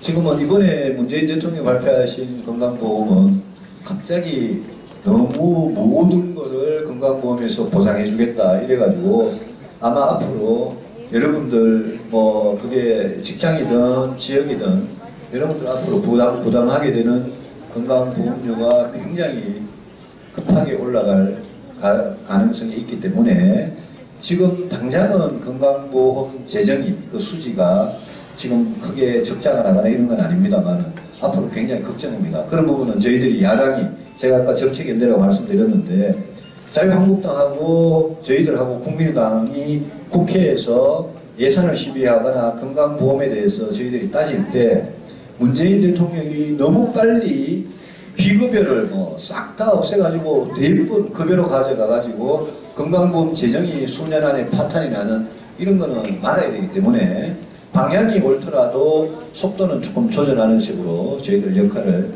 다 하도록 하겠습니다. 네, 가운데 젊은 학생들이 말씀 들어보도록 하겠습니다. 마이크 저희 주세요. 마이크 좀 전달해 주세요. 네. 의원님이 시간 허락해 주시면 최대한 질문 많이 받을 테니 마이크. 네, 의원님 반갑습니다. 저는 상계동에 살고 있는 31살 직장인 이재우입니다. 네, 저는 그러니까 질문 하나 하라고 하셨는데 아주 간단하게 진부하지 않은 걸로 2개 말씀드릴게요. 우선은 첫 번째는 이제 앞에 말씀하신 것처럼 전국에 이제 방방곡곡 도시면서 이제 강연도 하고 그러시는데 어디 지역이 이제 뭐 편파적인 그런 게 아니라 어디 지역이 뭐 사람 모으기도 힘들고 이제 그런 부분에 있어서 강연하기가 가장 힘드셨는지 그거 하나랑요. 두 번째는 이제 같은 당원으로서도 뭔가 끈끈하게 보이긴 하는데 이준석 위원장님하고 뭔가 끈끈함이 보이는데 그 당원으로서 떠나서 남자 대 남자? 뭔가 개인 대 개인으로 봤을 때 뭔가 이준석 위원장한테 뭔가 이제 장점이 있을 거라고 생각하는데 그 장점 2가지만 부탁드리겠습니다. 질문이 너무 좋아가지고 문을 변경하겠습니다. 아니, 사회자를 좀 바꿔야 될 것 같은데요. 2개 하실 분은 입당하시고 하십시오. 아니 이준석 위원장이 잘 아는 당원 아니에요? 당원 아닙니다. 아 그렇습니까? 죄송합니다. 가입해 주십시오. 네.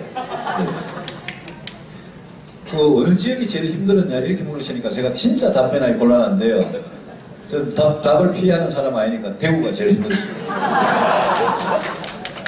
오늘 이 앞에 교회 앞에 오늘 제가 한 30분 전에 도착해서 내리는데 또 무슨 당요?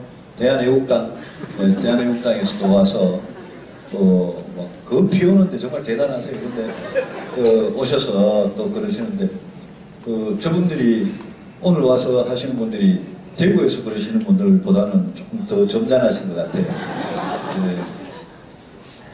대구가 제가 국회의원이 4번 된 지역구고요. 저는 그분들이 저를 국회에 보내주셨고 그래서 무슨 뭐 서울시장 이야기도 나오고 서울의 출마 이야기도 나오고 한데 제가 뭐 지난번 여름에 한번 그런 말씀 드렸는데 저는 도망가는 정치를 절대 안 합니다. 그래서 대구 분들한테 여러분 저는 대구 시민들이나 서울 시민들이나 다 저는 정말 똑같은 거의 비슷한 문제를 겪고 있고 매일매일 사는 게 힘들고 어려운 그런 부분들은 그게 뭐 주택이든 일자리든 교육이든 저는 똑같은 대한민국 국민이라고 생각을 합니다. 대구 시민들도 대부분 다 그러세요. 그래서 저는 대구 경북의 시도민들 마음 돌아올 때까지 그냥 계속 때리면 맞고 그러면서 더 열심히 다닐 거고요.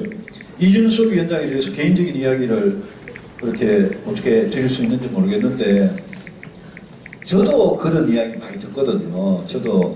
저를 잘 모르시는 분들은 저보고 까칠하다, 차가워 보인다, 니 잘났다, 너무 똑똑하다 뭐 이런 이야기를 하는데 아마 이준석 위원장도 그런 부분은 저하고 좀 비슷한 이미지 아닌가 싶어서 이준석 위원장도 이준석 위원장이나 저나 뭐 똑똑하고 이런 거는 이제 됐으니까 좀 더 제가 그래서 방송 좀 줄이고 이 골목골목 좀 더 다니라고 이야기하는 게 더 시민들 직접 만나고 호프집이고 막걸리집이고 뭐 어디 가게고 그냥 퍼지리고 앉아서 대화하고 뭐라 그러면 듣고 주로 듣고 이렇게 깨우치고 이런 노력을 지금부터 더 많이 하시면 이까지도 열심히 했겠지만 더 많이 하면 저는 상계동 주민들께서 훨씬 더 좋아할 수 있다라고 생각을 합니다.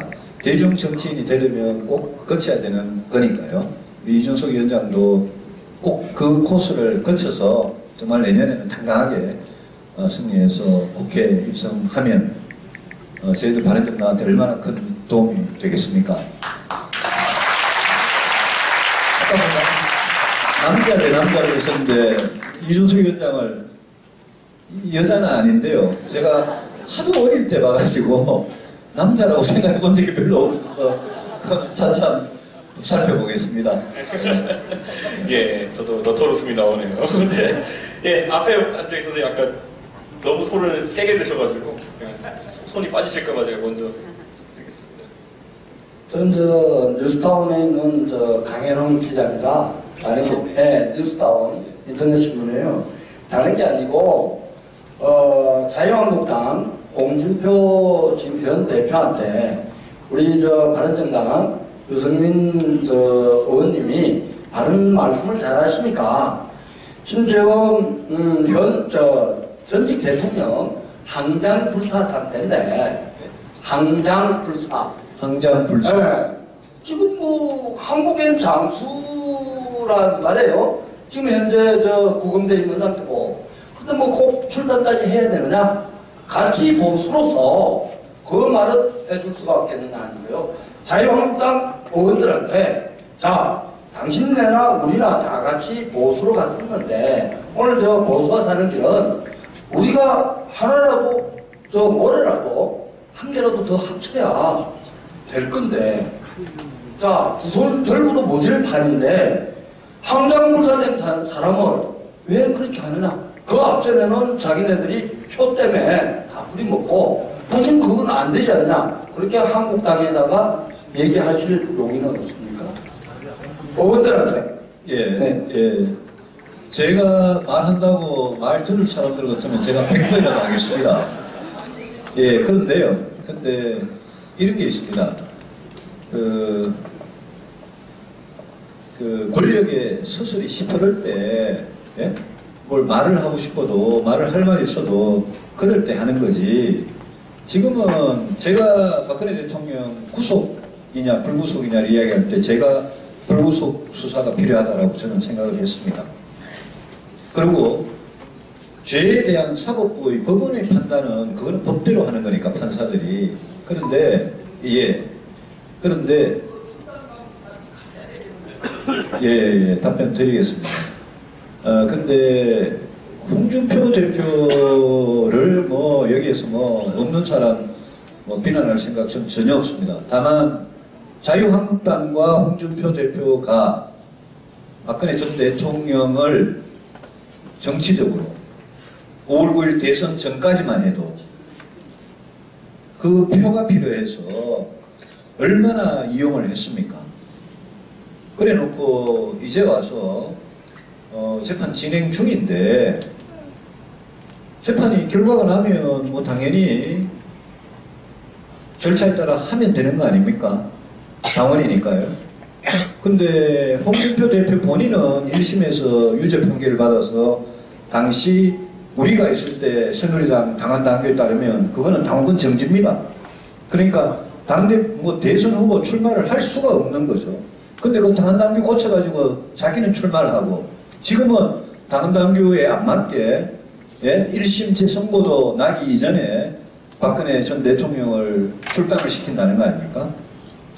선거 전후에 표를 얻기 위해서 그랬다가 지금은 무슨 토사구팽도 아니고 표를 위해서 정말 아주 얕게 그랬다가 지금은 또 출당 이야기를 정치적인 목적 때문에 하는 거고요. 당헌 당규에도 맞지 않고 그래서 저는 자유한국당이 책임이 있는 사람들을 청산하는 그 문제는 그거는 저는 뭐 필요하다고 보는데 박근혜 전 대통령 재판받고 있는 박근혜 전 대통령을 가지고 선거 전후에 또 그때 정치적 목적으로 저렇게 하는 거는 저는 참 옳지 못하다라고 생각합니다. 홍준표 대표를 만날 기회가 있으면 눈 똑바로 쳐다보고 노원에 가서 들었다고 이야기하면서 방금 하신 항장불사라는 말씀 꼭 드리겠습니다. 예, 지금 또 이제 저쪽으로 이제 눈 돌려가지고 예, 앞에 우리 젊은 학생분 한 분. 예. 예. 앉아서 질문하시죠. 예, 다리가 괜찮아요. 안녕하세요. 저는 도봉구 소재에 있는 그냥 일반 고등학교 다니는 학생입니다. 유승민 의원님께 질문 한 가지 드리겠습니다. 현재 지금 우리나라 안보 현안 상태가 많이 불안정한 상태입니다. 계속해서 북측은 계속되는 미사일 도발을 통해서 우리와의 협상을 거부를 하고 있고 그런데 이제 어젠가요? 최근에도 미사일을 발사를 했는데 2008년에 이제 국방위원회 지내셨기에 좀 더 잘할 거라고 생각을 합니다. 이제 북한이 이제 탄도 미사일까지 발전을 한 상태인데 이제 언제쯤이면은 핵을 또 실어서 우리 안보에 위기를 줄 수 있을지 의원님 생각을 묻고 싶습니다. 제가 학생한테 하나 물어보고 싶어요. 고등학교 몇 학년이에요? 저 이제 고등학교 1학년입니다. 학생은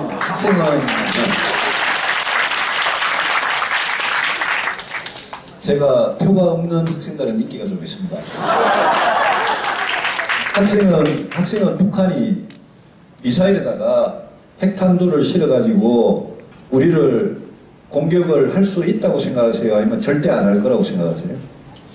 단기간 내에는 아마 문재인 정부 안에는 아마 못할 거라고 생각을 하는데 향후 때 진보 정권이 잡아서 북한에게 지원을 해준다면 불가능한 일은 아니라고 봅니다. 지금 제가 보기에 제가 문재인 대통령 취임 100일 때 그런 비판하는 글을 쓴 적도 있습니다만은 2000년에 김대중 대통령이 평양 가서 6월 15일 6.15 공동선언을 발표하고요. 5개 항의. 그 다음에 2007년에 10월 4일 날 노무현 대통령이 또 평양에 가서 김정일을 만나서 또 14 공동선언을 발표하고 그때 상황하고 지금 북한 상황하고 핵과 미사일의 위협이라는 측면에서 보면 완전히 다릅니다. 2000년에는 핵과 미사일을 제대로 개발하기 전이고요. 특히 핵은 개발하기 전이고 2007년은 2006년에 1차 핵실험을 했기 때문에 2007년은 핵탄두 같은 거는 없었다고 봐야 되는데 지금 2000년부터 따지면 17년, 2007년부터 따지면 10년이 지난 지금은 북한이 우리를 공격할 수 있는 핵미사일은 이미 여러 개 갖고 있다고 봐야 되고요. 우리를 공격할 수 있으니까 일본도 당연히 공격할 수 있고 또 광 정도도 당연히 공격할 수 있고 하와이, 알래스카, 미국 본토까지도 거의 공격할 수 있는 수준에 이르렀거나 아주 빠른 시일 안에 이제 거의 완성 단계다 이렇게 봐야 되고요. 봐야 되고 엊그제 어떤 일이 있었냐면 신문을 얼마나 자세히 보셨는지 모르겠는데 북한이 동해안으로 깃대령이라는 데서 세발을 쐈는데 청와대가 서둘러 가지고 이거는 보통 내가 무기를 이야기하기 좀 그런데 이렇게 관이 6개가 이렇게 같이 있는 다연장 로켓포라는 게 있습니다. 방사포라는 게 있는데 그 안에 로켓포가 한 발씩 이렇게 들어가 있어서 푹푹 이렇게 쏘는 겁니다. 그거는 그렇게 위력적인 폭탄은 아닌데 청와대가 처음에는 그게 개량된 방사포라 그랬는데 미국에서는 그게 단거리 탄도미사일이라는 건 이렇게 포물선을 그리면서 아주 빠른 속도로 떨어지는 거고 위력이 굉장히 큰 건데요. 핵탄두를 씌울 수 있는 거고요.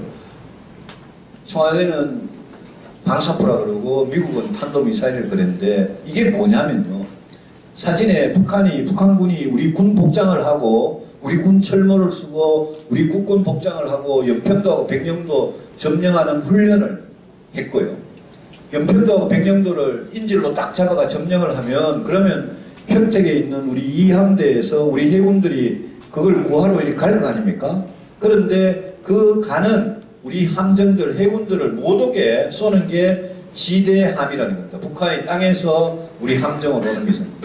제가 보기에는 엊그제 쏜 세 발은 지대함 미사일 실험이었고, 그거는 연평도 백령도를 자기들이 인질로 잡더라도 우리 해군이나 우리 해병대나 미군이 그걸 탈환을 하러 배를 타고 갈 때 못 가도록 하는 그런 연습이라고 이렇게 추정을 할 수 있어요. 그런데 이런 문제 하나만 봐도 이런 문제에 대한 청와대는 그게 막 탄도미사일이 아니다 라고 첫날 발표했다가 오늘 막 그냥 뒤집고 이렇게 혼선을 빚고 있거든요. 그리고 미국에 북한에서 쏴가지고 미국 본토나 하와이나 알래스카나 괌에 가는 그런 거는 북미 간에 진짜 그거야말로 북미 간의 문제죠. 미국과 북한 간의 문제죠. 그런데 북한은 이미 우리나라 대한민국에 쏠 수 있는 스커드 미사일, 노동 미사일, 거기에다 핵탄두를 장착해가지고 쏘는 거는 저는 이미 실전에 배치가 됐다. 이미 갖고 있다라고 봐야 돼요. 그래서 우리나라 국민들은 하도 자주 쏘고 늘 이슈가 되니까 핵 미사일 그러면 약간 만성이 돼서 우리가 불감증이 있는데, 전쟁이라는 거는 진짜 한일이 사태에 대비하는 거니까 여기 대해서는 진짜 경각심을 가지고 해야 되는데, 제가 사드 가지고 늘 주장하다가 많이 이제 혼도 났습니다만은, 그 사드 같은 거 배치하는 거 가지고 이렇게 몇 년을 끌면서 이렇게 우왕좌왕하는 거는 정말 문제라고 생각합니다. 그래서 저는 문재인 대통령께서 외교안보 문제도 우리 보수들한테도 좀 신뢰를 주면서 잘하기를 바라는 입장이기 때문에 오늘 북한이 쏜 거 가지고 왔다 갔다 하고 일부러 막 덮으려고 그러고요. 또 북한의 핵미사일 위협에 대해서 자꾸 없는 것 같이 이야기하고 사드 문제 가지고 이런 거 가지고 혼란스럽게 하지 말고 이거는 이거대로 튼튼하게 해서 보수든 진보든 모든 국민들한테 저 정권 문재인 정부 문재인 대통령도 외교안보 문제만큼은 진짜 믿을 수 있게 잘하는구나 이런 신뢰를 줄 수 있으면 저는 비판할 일이 없습니다. 그래서 그런 점에서 저는 좀 대통령께서 생각을 좀 바꿔주길 바라고요. 대화가 정말 중요하죠. 대화해야죠. 전쟁 중에도 사신을 보내가지고 적장소하고 전쟁에 대해서 언제 이걸 어떻게 끝낼 건지 서로 약속을 하고 이런 대화 당연히 해야죠. 근데 대화라는 거는 우리가 충분히 힘을 갖고 북한이 우리를 두려워할 정도의 힘을 갖고 있을 때 우리가 대화를 해서 뭘 얻을 수 있는 거지, 우리가 만만하게 보이면 대화에만 매달려가지고 한다, 그거는 저는 아니라고 생각을 합니다. 저는 자유한국당도 외교안보 문제에 대해서는 그렇게 확실치 않다고 생각을 합니다. 왜냐하면 제가 3년 전, 4년 전에 사드 도입을 처음 주장했을 때 민주당도 반대했지만 자유한국당, 그러니까 당시 새누리당 안에서 진박들이라는 사람들이 그걸 반대를 했어요. 사드를. 왜 반대했느냐? 대통령한테 아무 사인이 없으니까, 대통령 입만 쳐다보고 있으니까, 이 중요한 문제를 가지고 대통령 입만 쳐다보고 있으니까 반대를 하는 거예요. 그러니까 그 사람들도 이 국가적으로 중요한 문제를 가지고 박근혜 대통령 입만 쳐다보고 있는 그 사람들도 한심한 사람들이죠. 그래서 보수라고 해가지고 외교안보 늘 튼튼한 것도 아니고요. 보수도 과거에 총풍, 세풍 사건 이런 거 정치적으로 이용하면 안 되고 진짜 국가안보를 튼튼하게 지키는 그 핵심 본질에 아주 이렇게 매달려서 하는 게 중요하다고 생각을 합니다. 예, 그 정도. 예, 이제 보시면 알겠지만은 질문 하나하나가 이제 답이 강연이 되고 있습니다. 이제 굉장히 세세하게 알고 계시는 걸 알 수 있을 텐데요. 저 뒤에 여자분, 예, 검은 옷. 네. 마이크 어디 있나요?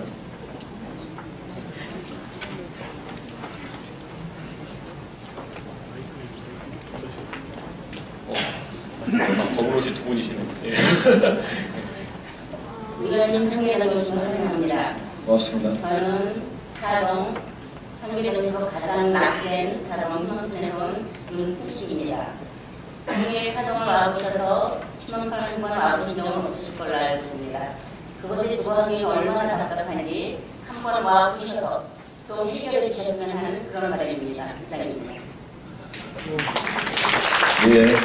사모님, 제가 그 희망촌이라고 근데 거기를 지나가 봤는지 모르겠습니다만 거기 속속들이 못 가봤습니다. 꼭 가보겠습니다. 저 이준석 위원장하고 같이 한번 가보고 거기 주거 환경이 어떤지 제가 보고 저희들이 국회에서 할 일이나 예산으로 할 일이나 아니면 서울시에 부탁을 해서 해결할 일이나 있는지 제가 한번 꼭 살펴보겠습니다. 갈 때 우리 질문해 주신 사모님께 연락을 꼭 드리고 갈 테니까 우리 이준석 위원장한테 연락처를 꼭 좀 남겨주시기 바랍니다. 꼭 가보겠습니다. 예. 그러면 마이크를 어휴 이게 손이 굉장히 아까 가운데 앉아 계신 까만 옷 입으신 여자분께 예, 사실 희망촌 문제는 상계 4동이 거기가 이제 아까 말한 무허가주택과도 연관이 되어 있는 지역이고요. 그리고 보통 안철수 의원이 그 연탄 놔주러 가는 곳입니다. 자세한 건 나중에 따로 설명드리겠습니다. 네, 질문 주시죠. 네, 안녕하십니까. 저는 노원구에 거주하고 있는 현재 주부고요. 이소양이라고 합니다. 저는 지금 월계동에 인덕 아이파크라고요. 분양한 아파트가 있는데요. 그쪽에 그 파리 대책으로 인해서 피해를 보신 분들을 대표를 해서 이 자리에 나오게 되었습니다. 저희가 지금 파리 부동산 대책이 나왔던 그 정부의 그 정책은 저희도 지지를 하는데요.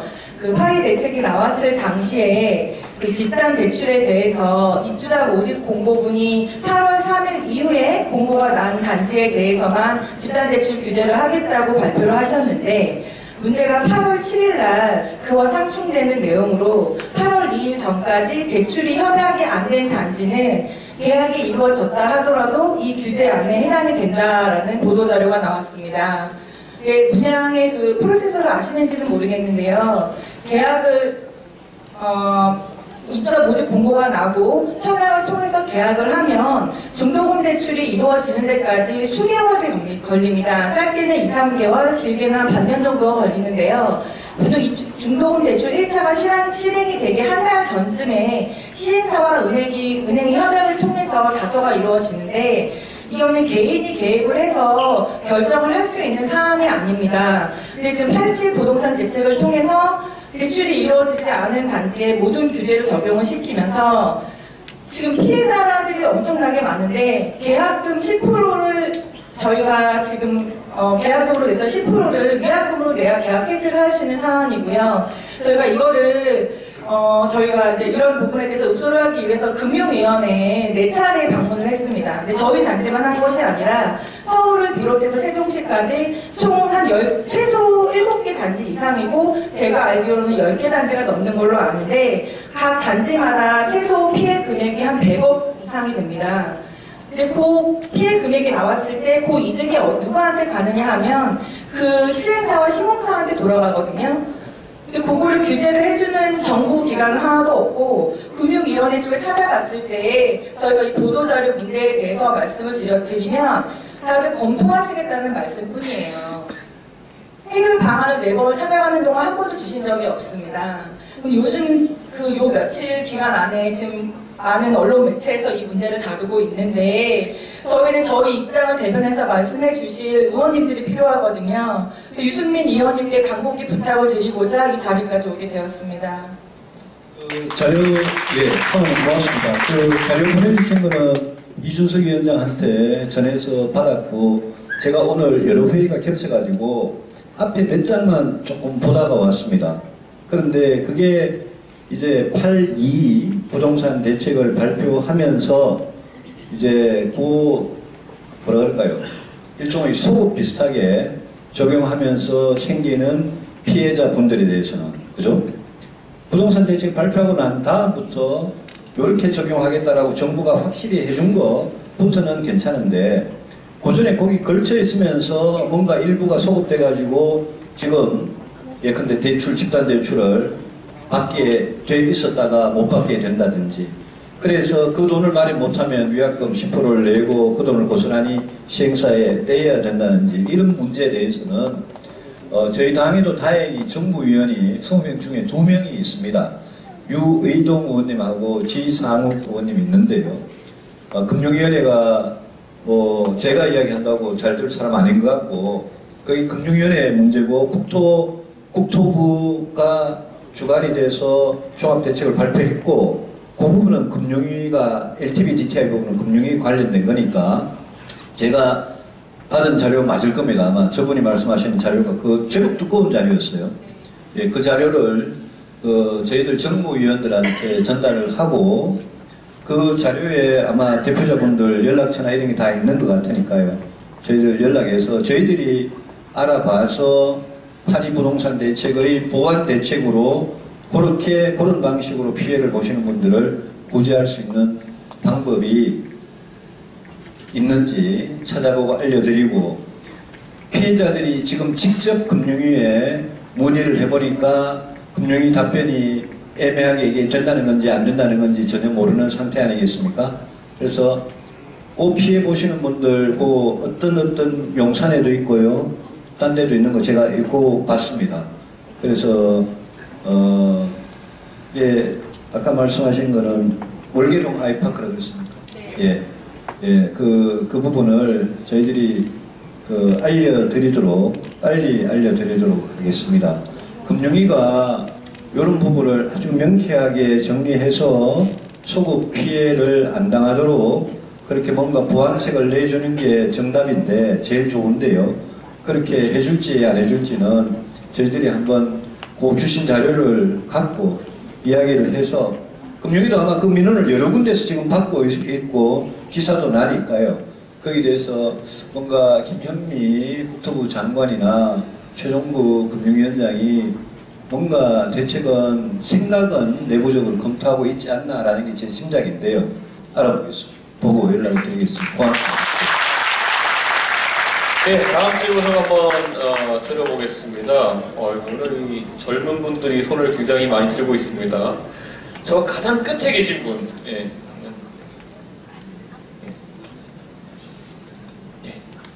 저희 오늘 뭐 보시면 알겠지만 무엇이든 물어보세요 시간입니다. 제가 유일하게 한 게 아마 연예가 정보 빼고는 다 의원님이 더 잘하실 겁니다. 네, 안녕하십니까. 이번에 20살이 된 대학생입니다. 유승민 의원님께 질문 하나와 이준석 위원장님께 질문 그냥 가벼운 거 하나 드리고 싶은데요. 먼저 유승민 의원님께 드리고 싶은 질문은, 제가 이번에 과거 청와대 정책실장을 하셨던 교수님께 수업을 들었었는데, 그분이 강의하셨던 내용 중 하나가 국가 권력의 방향성에 대해서 차후 보충성의 원칙, 공동체 강화를 얘기하시면서 조금 국가 정부가 권력을 지방 정부 또는 공동체로 나눠 가는 방향에 대해서 얘기를 해주셨는데, 그런 국가 권력 방향, 복지를 통해서 국가가 우리 사회의 삶에 많이 관여를 해야 된다, 내지는 국가가 그런 데 관여를 하지 않아야 된다. 의원님은 어떻게 생각하시는지를 조금 여쭙고 싶고요. 그냥 가볍게 이준석 위원장님께 드리고 싶은 질문은 이번에 소사이어티 게임 하시면서 그 합리적 보수를 찾습니다라는 책을 읽고 계시는 영상을 봤는데, 그 책에 대해서 그냥 가볍게 소감은 약간 어떤지, 읽어볼 만한지 얘기 좀 듣고 싶습니다.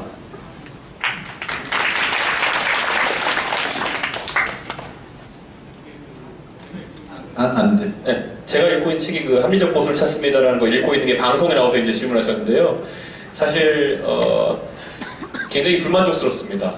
왜냐면 이게 영국 보수의 어쨌든 개혁 방향에 대해서 말하는 것인데, 저희 당의 김세현 의원님이 자꾸 읽으라고 해가지고 읽어보게 됐는데, 그렇게 재미있는 책은 아니고요. 무엇보다도 외국에서 건너온 책들은 번역을 이상하게 해가지고 예, 읽기 재미가 없습니다. 하지만 공감하는 내용들은 많고 앞으로 바른정당의 개혁 방향에 참고할 계획입니다. 읽어보세요. 재미는 없어요.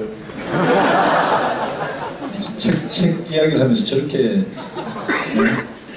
안 팔리게 이야기하는 제 질문은 되게 무거운 질문을 해주셨는데요. 그건 나라마다 다 다릅니다. 그리고 그런 걸 결정하는 게 정치입니다. 그래서 정치가 중요한 건데요. 스웨덴 같은 나라는 아주 전형적으로 세금 많이 내고 복지 많이 하는 나라입니다. 그런데 그 나라는 국민들이 그러면 스웨덴 국민들은 어떻게 그렇게 세금을 많이 냈는데 전부 다 성을 안 내느냐. 그 나라는 그만큼 국가가 일자리든 복지든 의료든 확실하게 국민들한테 해드리고 국민들은 우리가 이렇게 많이 세금을 내면 국가가 우리한테 확실하게 해준다라는 믿음이 신뢰가 있습니다. 그것도 굉장히 공정하게. 스웨덴은 그런 걸 굉장히 오랫동안 해왔고요. 독일이 그 비슷하고요. 프랑스는 좀 다르지만 거기 좀 닮았습니다. 덴마크, 노르웨이 같은 나라, 핀란드 같은 나라, 북유럽이나 북유럽 바로 밑에 있는 나라들이 그런 경향이 굉장히 강하고요. 그런 경향이 제일 낮은 나라, 그냥 돈의 논리, 자본의 논리 이런 데 굉장히 충실한 게 미국입니다. 영국도 제법 그랬다가 영국은 요즘 유럽 국가들하고 자꾸 비슷하게 가고요. 우리나라가 어느 정도 국민들이 세금을 내고 어느 정도의 복지를 할 거냐는 여러분이 정하시는 겁니다. 여러분이 뽑은 대통령이 정하고 여러분이 뽑은 국회의원들이 정하는 겁니다. 정당이 정하는 겁니다. 문재인 대통령은 지금 국민들한테 거짓말을 하고 있는 게 세금은 안 내도 된다. 세금은 제일 부자들한테만, 제일 큰 기업들한테만 조금 뜯을 테니까 나머지 분들은 세금 한 푼도 안 내도 된다. 그러면서 자기가 돈을 다 마련해가지고 상당한 복지를 해드리겠다라고 이야기를 하고 계시는데 그거는 있을 수 없는 겁니다. 제가 박근혜 대통령한테 지키게 된 이유가 중부담 중복지 이야기를 하고 정세 없는 복지는 허구다 이야기를 했는데 제가 그 똑같은 이야기를 문재인 대통령한테 지금 해야 되는 게 굉장히 아이러니한데요. 문 대통령이 선거 때도 보면 세금 이야기만 나오면 표 떨어질까봐 굉장히 겁을 내시고 세금 이야기 안 하고 그냥 대기업들한테 법인세 더 걷고 아주 부자들한테 소득세 더 걷는 그 이야기 정도만 딱 하는데 그래가지고는 국민들 다수한테 혜택을 주는 복지를 할 수가 없습니다. 그래서 저희들이 제가 원하는 거는 조세부담료를 급격하게 올릴 수는 없으니까요.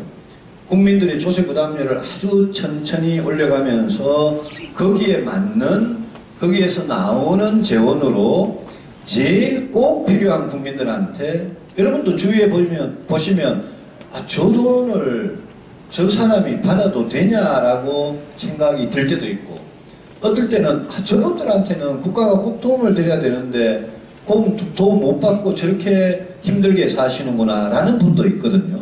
그래서 돈이 많이 없을 때는 정부가 돈이 많이 없을 때는 꼭 필요한 데 드리는 수밖에 없죠. 그렇지만 점차 늘려나가면서 아주 궁극적으로는 저는 우리나라는 스웨덴 같은 고부담 고복지 나라는 아니고 중간 정도의 부담으로 중간 정도의 복지를 하고 그 복지로 커버가 안 되는 다른 어려운 분들은 다른 방법으로 해보자라는 게 제가 갖고 있는 목표 의식이고요. 지금 문재인 대통령께서 하시는 거는 세금은 안 걷고 복지는 하겠다는 거니까 그거는 이 자리에 젊은 분들 많이 계시는데 여러분들 국가가 돈을 마련하는 방법은 딱 두 가지밖에 없습니다. 세금을 걷거나 아니면 세금을 안 걷고 국채를 발행한다는 것은 정부가 빚을 지는 겁니다. 그 빚은 누가 갚느냐? 차곡차곡 쌓여가지고 이제 여기 계시는 젊은 분들이 나중에 다 갚게 되는 겁니다. 그런데 국채가 많아지면 국가의 부채가 빚이 많아지면 그 국가가 믿을 수가 없습니다. 그렇지 않습니까? 요즘같이 세계적으로 경제가 다 이렇게 연결된 나라 이런 세상에서는 국채를 마음껏 발행하고도 안심할 수 있는 유일한 나라는 미국입니다. 미국은 빚이 아무리 많아져도 달러 계속 찍어내고 미국은 다른 나라하고는 아주 다른 특별한 나라입니다. 그런데 우리나라 같이 작은 나라는 대한민국 정부가 부채가 너무 많아가지고 국제 신용도, 정부의 신용도가 떨어지면 그러면 옛날에 외환위기 같은 경우나 금융위기 같은 경우면 그러면 막을 방법이 없습니다. 그래서 정부를 최종 대부장, 라스트 리조트라고 그러는 게 뭐 어떤 금융위기 같은 IMF 위기 같은 게 터지면 정부가 나서서 마지막 뭐라 그럴까요? 일종의 마지막 구조대가 될 수밖에 없는 거죠. 없는데 그 정부가 평소에 관리를 잘못해가지고 평소에도 빚이 잔뜩 있으면 그러면 위급한 상황이 터졌을 때 IMF든 세계은행이든 우리한테 일본 정부든 미국 정부든 돈 안 빌려줍니다. 그렇지 않겠습니까? 빚쟁이한테 누가 돈 더 빌려주려고 그러겠습니까? 그래서 우리는 국가 재정을 굉장히 건전하게 갖고 가는 게 지금 젊은 분들을 위해서도 중요하고 우리나라, 우리 정부의 대외 신인도를 위해서도 중요하고요. 그래서 어지간하면 그때 필요한 정부 돈 씀씀이는 그때 세금을 걷어서 하는 게 그게 맞고 그 세금을 정치적인 이유로 어떤 이유로 그 세금을 못 걷겠다면 그러면 덜 써야 되는 겁니다. 근데 지금 문재인 정부가 여러분 건강보험 하는데 30조 들고 아동수당 하는데 뭐 엄청 들고 이런 식으로 돈이 뭐 10조, 20조, 30조 퍽 들어가는 이런 정책을 계속 발표하면서 세금 안 걷어도 할 수 있다라는 거 그거는 절대 믿을 수가 없고 그렇게 이제 가다 보면 이제 내년, 후내년 몇 년 지나 보면 여러분들이 아 저거 다 지키지 못할 약속, 하지도 못할 약속 그냥 저렇게 무리하게 해가지고 재정이 파탄 나거나 약속을 못 지키거나 둘 중에 하나가 되는 겁니다. 네, 두 가지 질문을 받아보도록 하겠습니다. 네, 저 뒤에 초록색 체크무늬인가요? 그냥 줄. 네.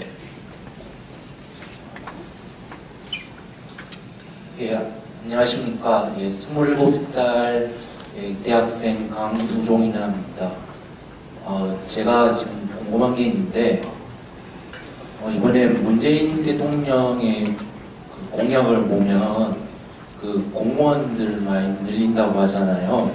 근데 제가 생각하기로는 그 공무원들 같은 경우에는 세금이라든가 이런 것들을 많이 세금을 통해 가지고 그 연봉을 매기고 하는데 근데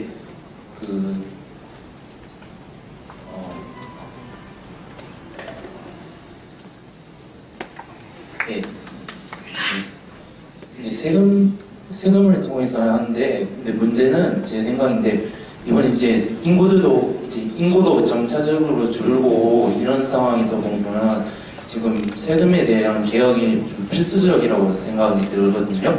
근데 유승민 의원님 생각은 이제 어떤지도 궁금하고 이제 단기간적이기보다는 장기적으로 어떤 식으로 나가야 되는지 그에 대해서 한번 물어보고 싶습니다.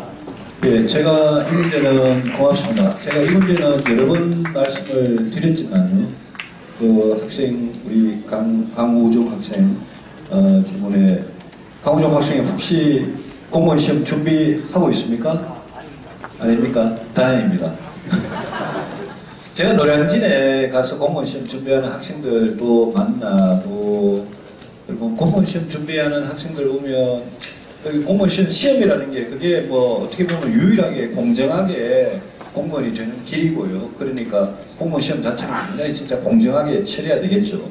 9급이든 7급이든 5급이든요. 근데 공무원 숫자가 필요하면 당연히 늘려야죠.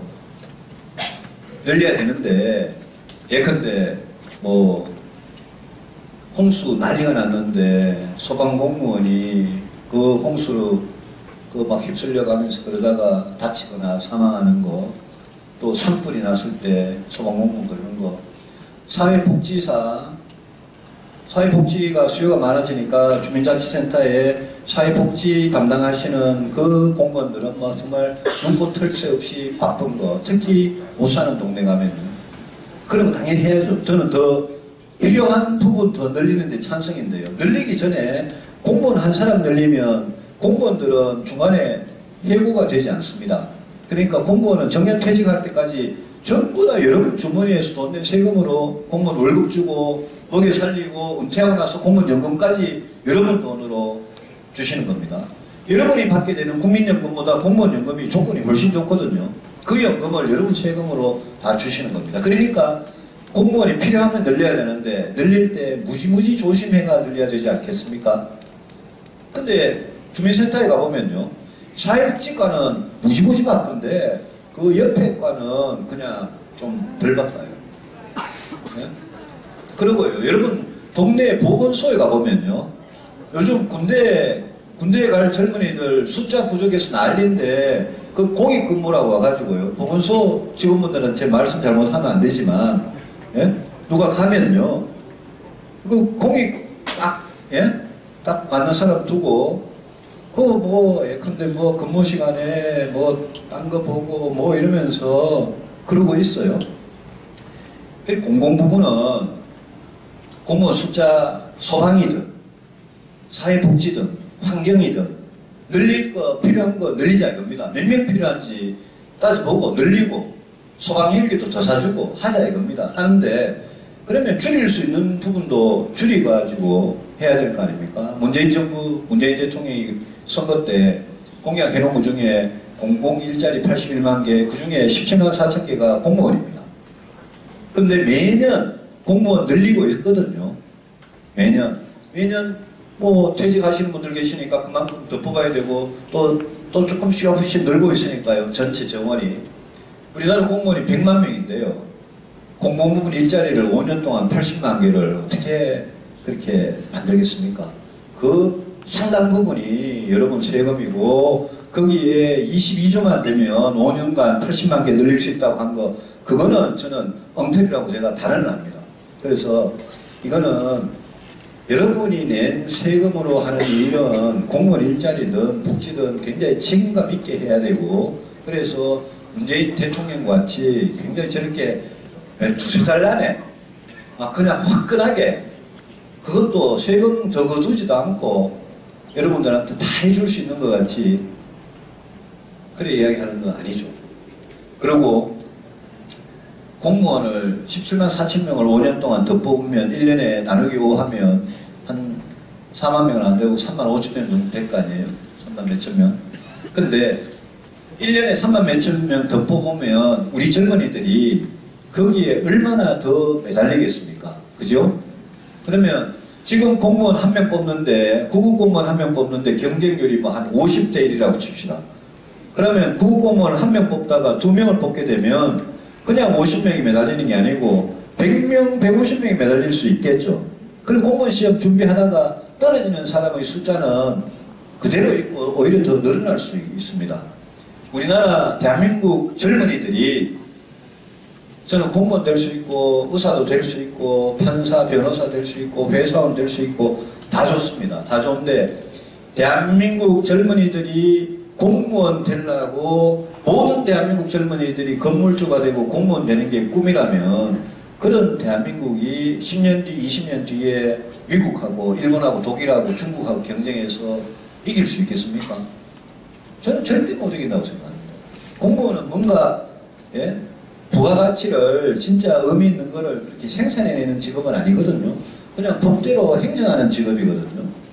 그래서 저는 이런 식으로 우리 젊은이들한테 뭐라 그럴까요? 시그널을 주면서 자, 내가 공무원 더 뽑아줄 테니까 젊은이들 일자리 청년 실업은 내가 이걸로 해결할 테니까 여기에 다 몰려. 이래서 과거보다 훨씬 많은 숫자의 젊은이들이 공무원이 되겠다는 꿈을 가지고 거기에 더 매달린다. 저는 그런 대한민국이 미래가 밝다. 절대 그렇게 생각할 수가 없습니다. 저는 필요한 만큼 공무원 더 뽑는 거를 책임감 있게 숫자를 가지고 의논을 해가지고 하자. 이래서 이번 추가 경정 예산안 통과시킬 때 제가 공무원 예산 얼마 안 됐어요. 80억밖에 안 됐어요. 근데 그 80억을 인정을 해주면 앞으로 5년간 17만 4천 명 뽑는 예산이 줄줄이 그냥 계속 들어가기 때문에 저희 야당이 그건 안 된다 라고 반대를 하는 바람에 추가경정 예산을 통과시키는 게 그렇게 시간이 걸린 겁니다.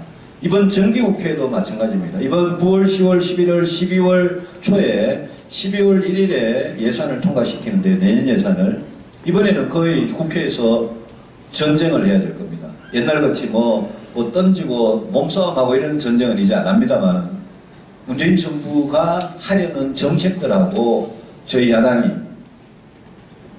올바른 원칙과 기준을 가지고 해야 해요.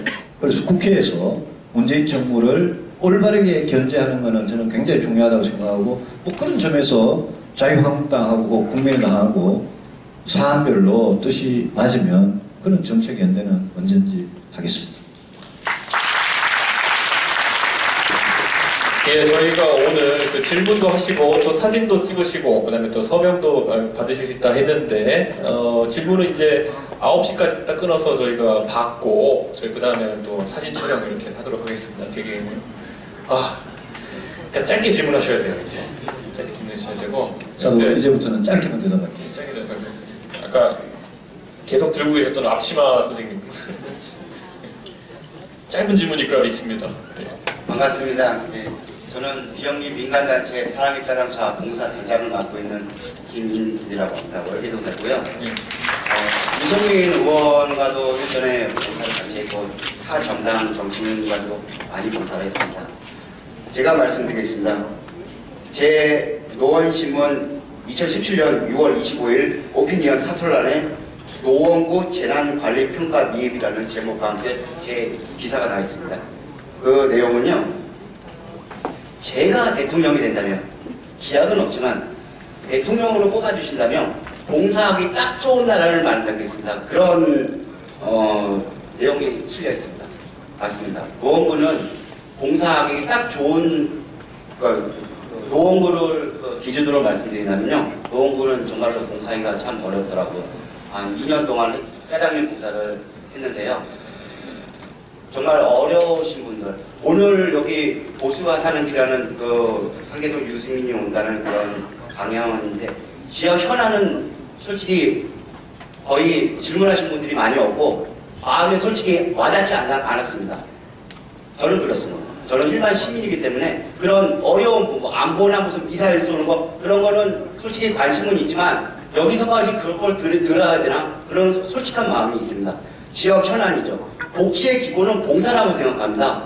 아까 유승민 의원께서 말씀하신 그런 어려운 말씀은 저는 솔직히 좀 이렇게 듣기가 좀 어려운 부분이 있습니다. 그냥 봉사를 한 달에 20번 이상 하는 그런 거 계속 저희 단체이기 때문에 계속 봉사를 해요. 그러면서 어려우신 분들을 이렇게 마음으로 감싸주고 손 잡아주고 어떤 게 복지인지 거기서 많이 느낍니다. 그래서 노원구에서 이게 서울시 25개 자치구 중에서 서초구와 노원구가 재난관리평가 미흡이라는 최하위 등급을 받았어요. 서초구는 이혜원 대표의 그 지역구이기도 하죠. 이런 부분에 대해서는 노원구도 좀 더 봉사의 활성화, 봉사를 통한 복지 실현을 좀 해주셨으면 좀 감사하겠습니다. 기대합니다. 예, 고맙습니다. 사랑의 짜장차 저도 봉사도 참여해봤지만 사진을 제가 그런 건 사진 찍기 싫어가지고 사진 하도 찍으라 그래가지고 제가 치마를 조금 빨리 벗었습니다만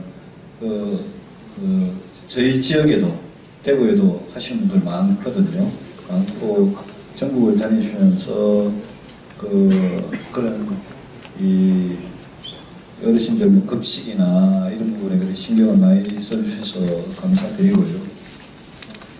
봉사에 대해서 제가 뭐 그렇게 이렇게 잘 대답을 드릴 수는 없을 것 같은데 봉사하기 좋은 나라 만들겠다는 그거는 참 훌륭한 뜻인 것 같습니다. 봉사든 기부든 이제 그런 부분이 우리가 뭐 종교단체를 통해서든 아니든 간에 진짜 그걸 하시는 분들이 많아야 되고 선진국은 자기 생업을 갖고 있으면서도 그런 걸 많이 하더라고요.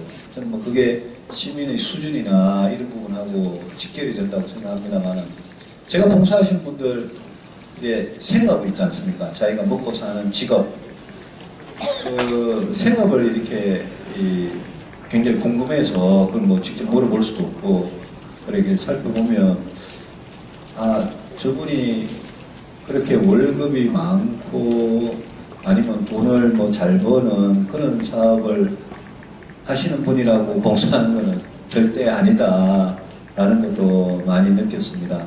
그래서 제가 뭐 어설픈 답변 드리는 것보다 이왕 질문을 하신 김에 봉사하기 좋은 나라 만들려면 뭘 어떻게 해드리면 좋은지만 오히려 하나 좀 가르쳐 주시면 고맙겠던데. 네. 네. 마이크 좀 주세요. 아니요, 마이크 좀 주세요. 대한민국 주 5일 근무제를 시행하고 있고요. 이런 말씀드리기는 뭐겠지만 여름철에 여름에는 피서철에 피서를 가고요. 또 겨울에는 또 겨울 나름대로 또 스키 타고 가고 물론 그런 것도 뭐 개인적인 취미 생활이긴 하지만 그런 쉬는 날에 놀러 갈 수 있는 그런 소중한 시간을 좀 더 나보다 더 어려운 사람들을 위해서 봉사하면 어떻겠나 그 생각을 그런 제안을 드리고 싶습니다. 근데 그거는 이제 봉사하시는 분들 마음이 진짜 발심이라고 그러잖아요. 마음이 이렇게 생겨야 가능한 부분 아니겠습니까? 그래서 그게 정부가 정치권이나 정부가 뭘 한다고 안 되는 부분도 분명히 있지 않겠습니까? 저희들이 기부에 대해서 그냥 내가 돈을 내겠다. 그냥 뭐 교회에 헌금하고 이런 종교단체가 아니라 어려운 이웃을 위해서 내가 기부를 하겠다. 그랬을 때 그 기부를 많이 하게 하는 거는 저희들이 세금 제도나 여러 가지 그런 거를 만드는 의무가 저희들 정치하는 사람들한테 있다고 생각합니다. 근데 그건 기부가 아니라 내가 내 시간에 토요일, 일요일 쉬는데 내 시간에 봉사를 하겠다. 그런 부분은 어지간한 부분은 정치 쪽에서 해결을 할 수 있는데 저는 그런 부분은 어떻게 보면 정치보다 약간 더 높은 차원에서 정신적으로 문화적으로 아니면 종교단체, 종교 지도자 같은 분들이 그런 운동을 좀 많이 해주셨으면 좋겠어요. 그거는 개인이 각성해서 나오는 거니까요. 하여튼 좋은 말씀으로 이게 드디어 이제 59분 이제 마지막 버저비터 질문을 하실 분을 제가 굉장히 큰 권한인 것처럼 느껴지는데 네. 이제 여성분 질문 해주시죠. 네.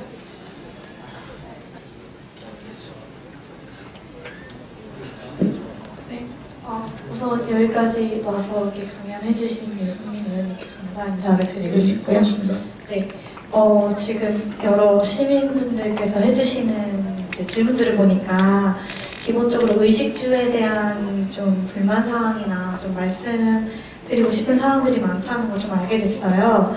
이제 그러면서 드는 생각인데 저는 보통 이제 우리나라에 대한 사안들을 뉴스나 신문 등으로 많이 접하는 편인데 요즘 들어서 이제 특히 계란 파동이나 살충제 파문 등이 많이 일어나고 있잖아요.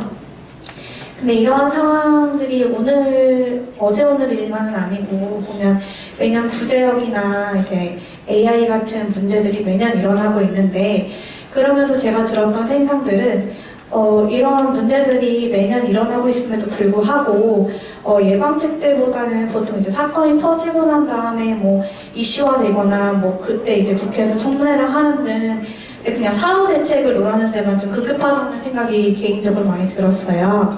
근데 이제 제가 생각하는 이제 국회의원분들께서나 뭐 이런 위원장, 지역의 자치를 감당하시는 분들이 가장 먼저 해야 되는 일은 이런 국민들의 의식주가 건강하게 또 안전하게 안심하고 생활할 수 있도록 좀 책임을 져주셔야 된다는 생각을 하게 됐습니다.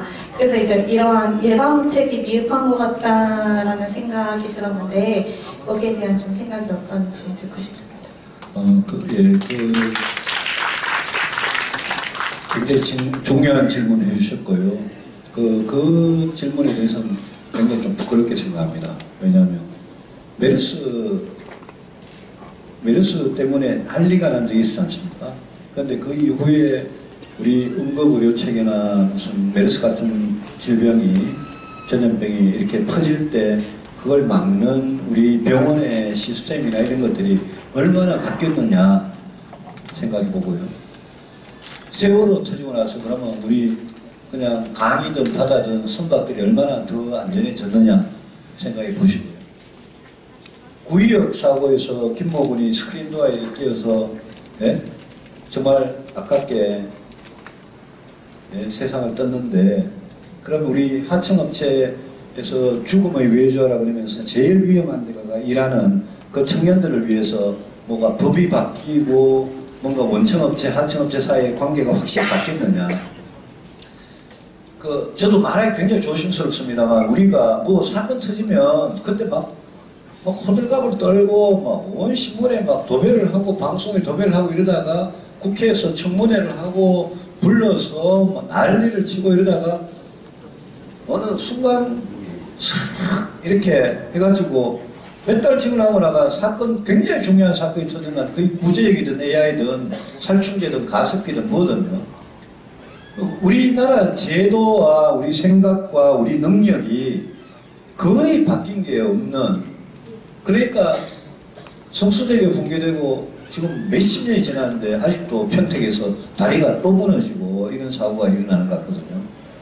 제가 이걸 누구 탓이다 이 말을 제가 잘못하면 안 되고, 이건 진짜 우리 고쳐야 될 부분이에요. 그래서 이런 걸 하려면 저는 언론도 책임이 있다고 생각하고요. 뭐가 터지면 저 문제가 확실하게 다시는 재발하지 않을 정도로, 내지는 과거보다는 그래도 나아질 정도로 이 나라가 법이, 제도가, 시스템이, 공무원들 생각이 바뀌었느냐, 그런 걸 아무도 점검 안 하고 그냥 그때 중요한 거 그냥 대충 말만 하고 지나가는 경우가 많거든요. 우리 국회도 상당히 저는 그런 점에서 책임이 있다고 인정합니다. 9.26 김모군이 스크린도어에서 치여서 정말 비극적으로 그렇게 된 거예요.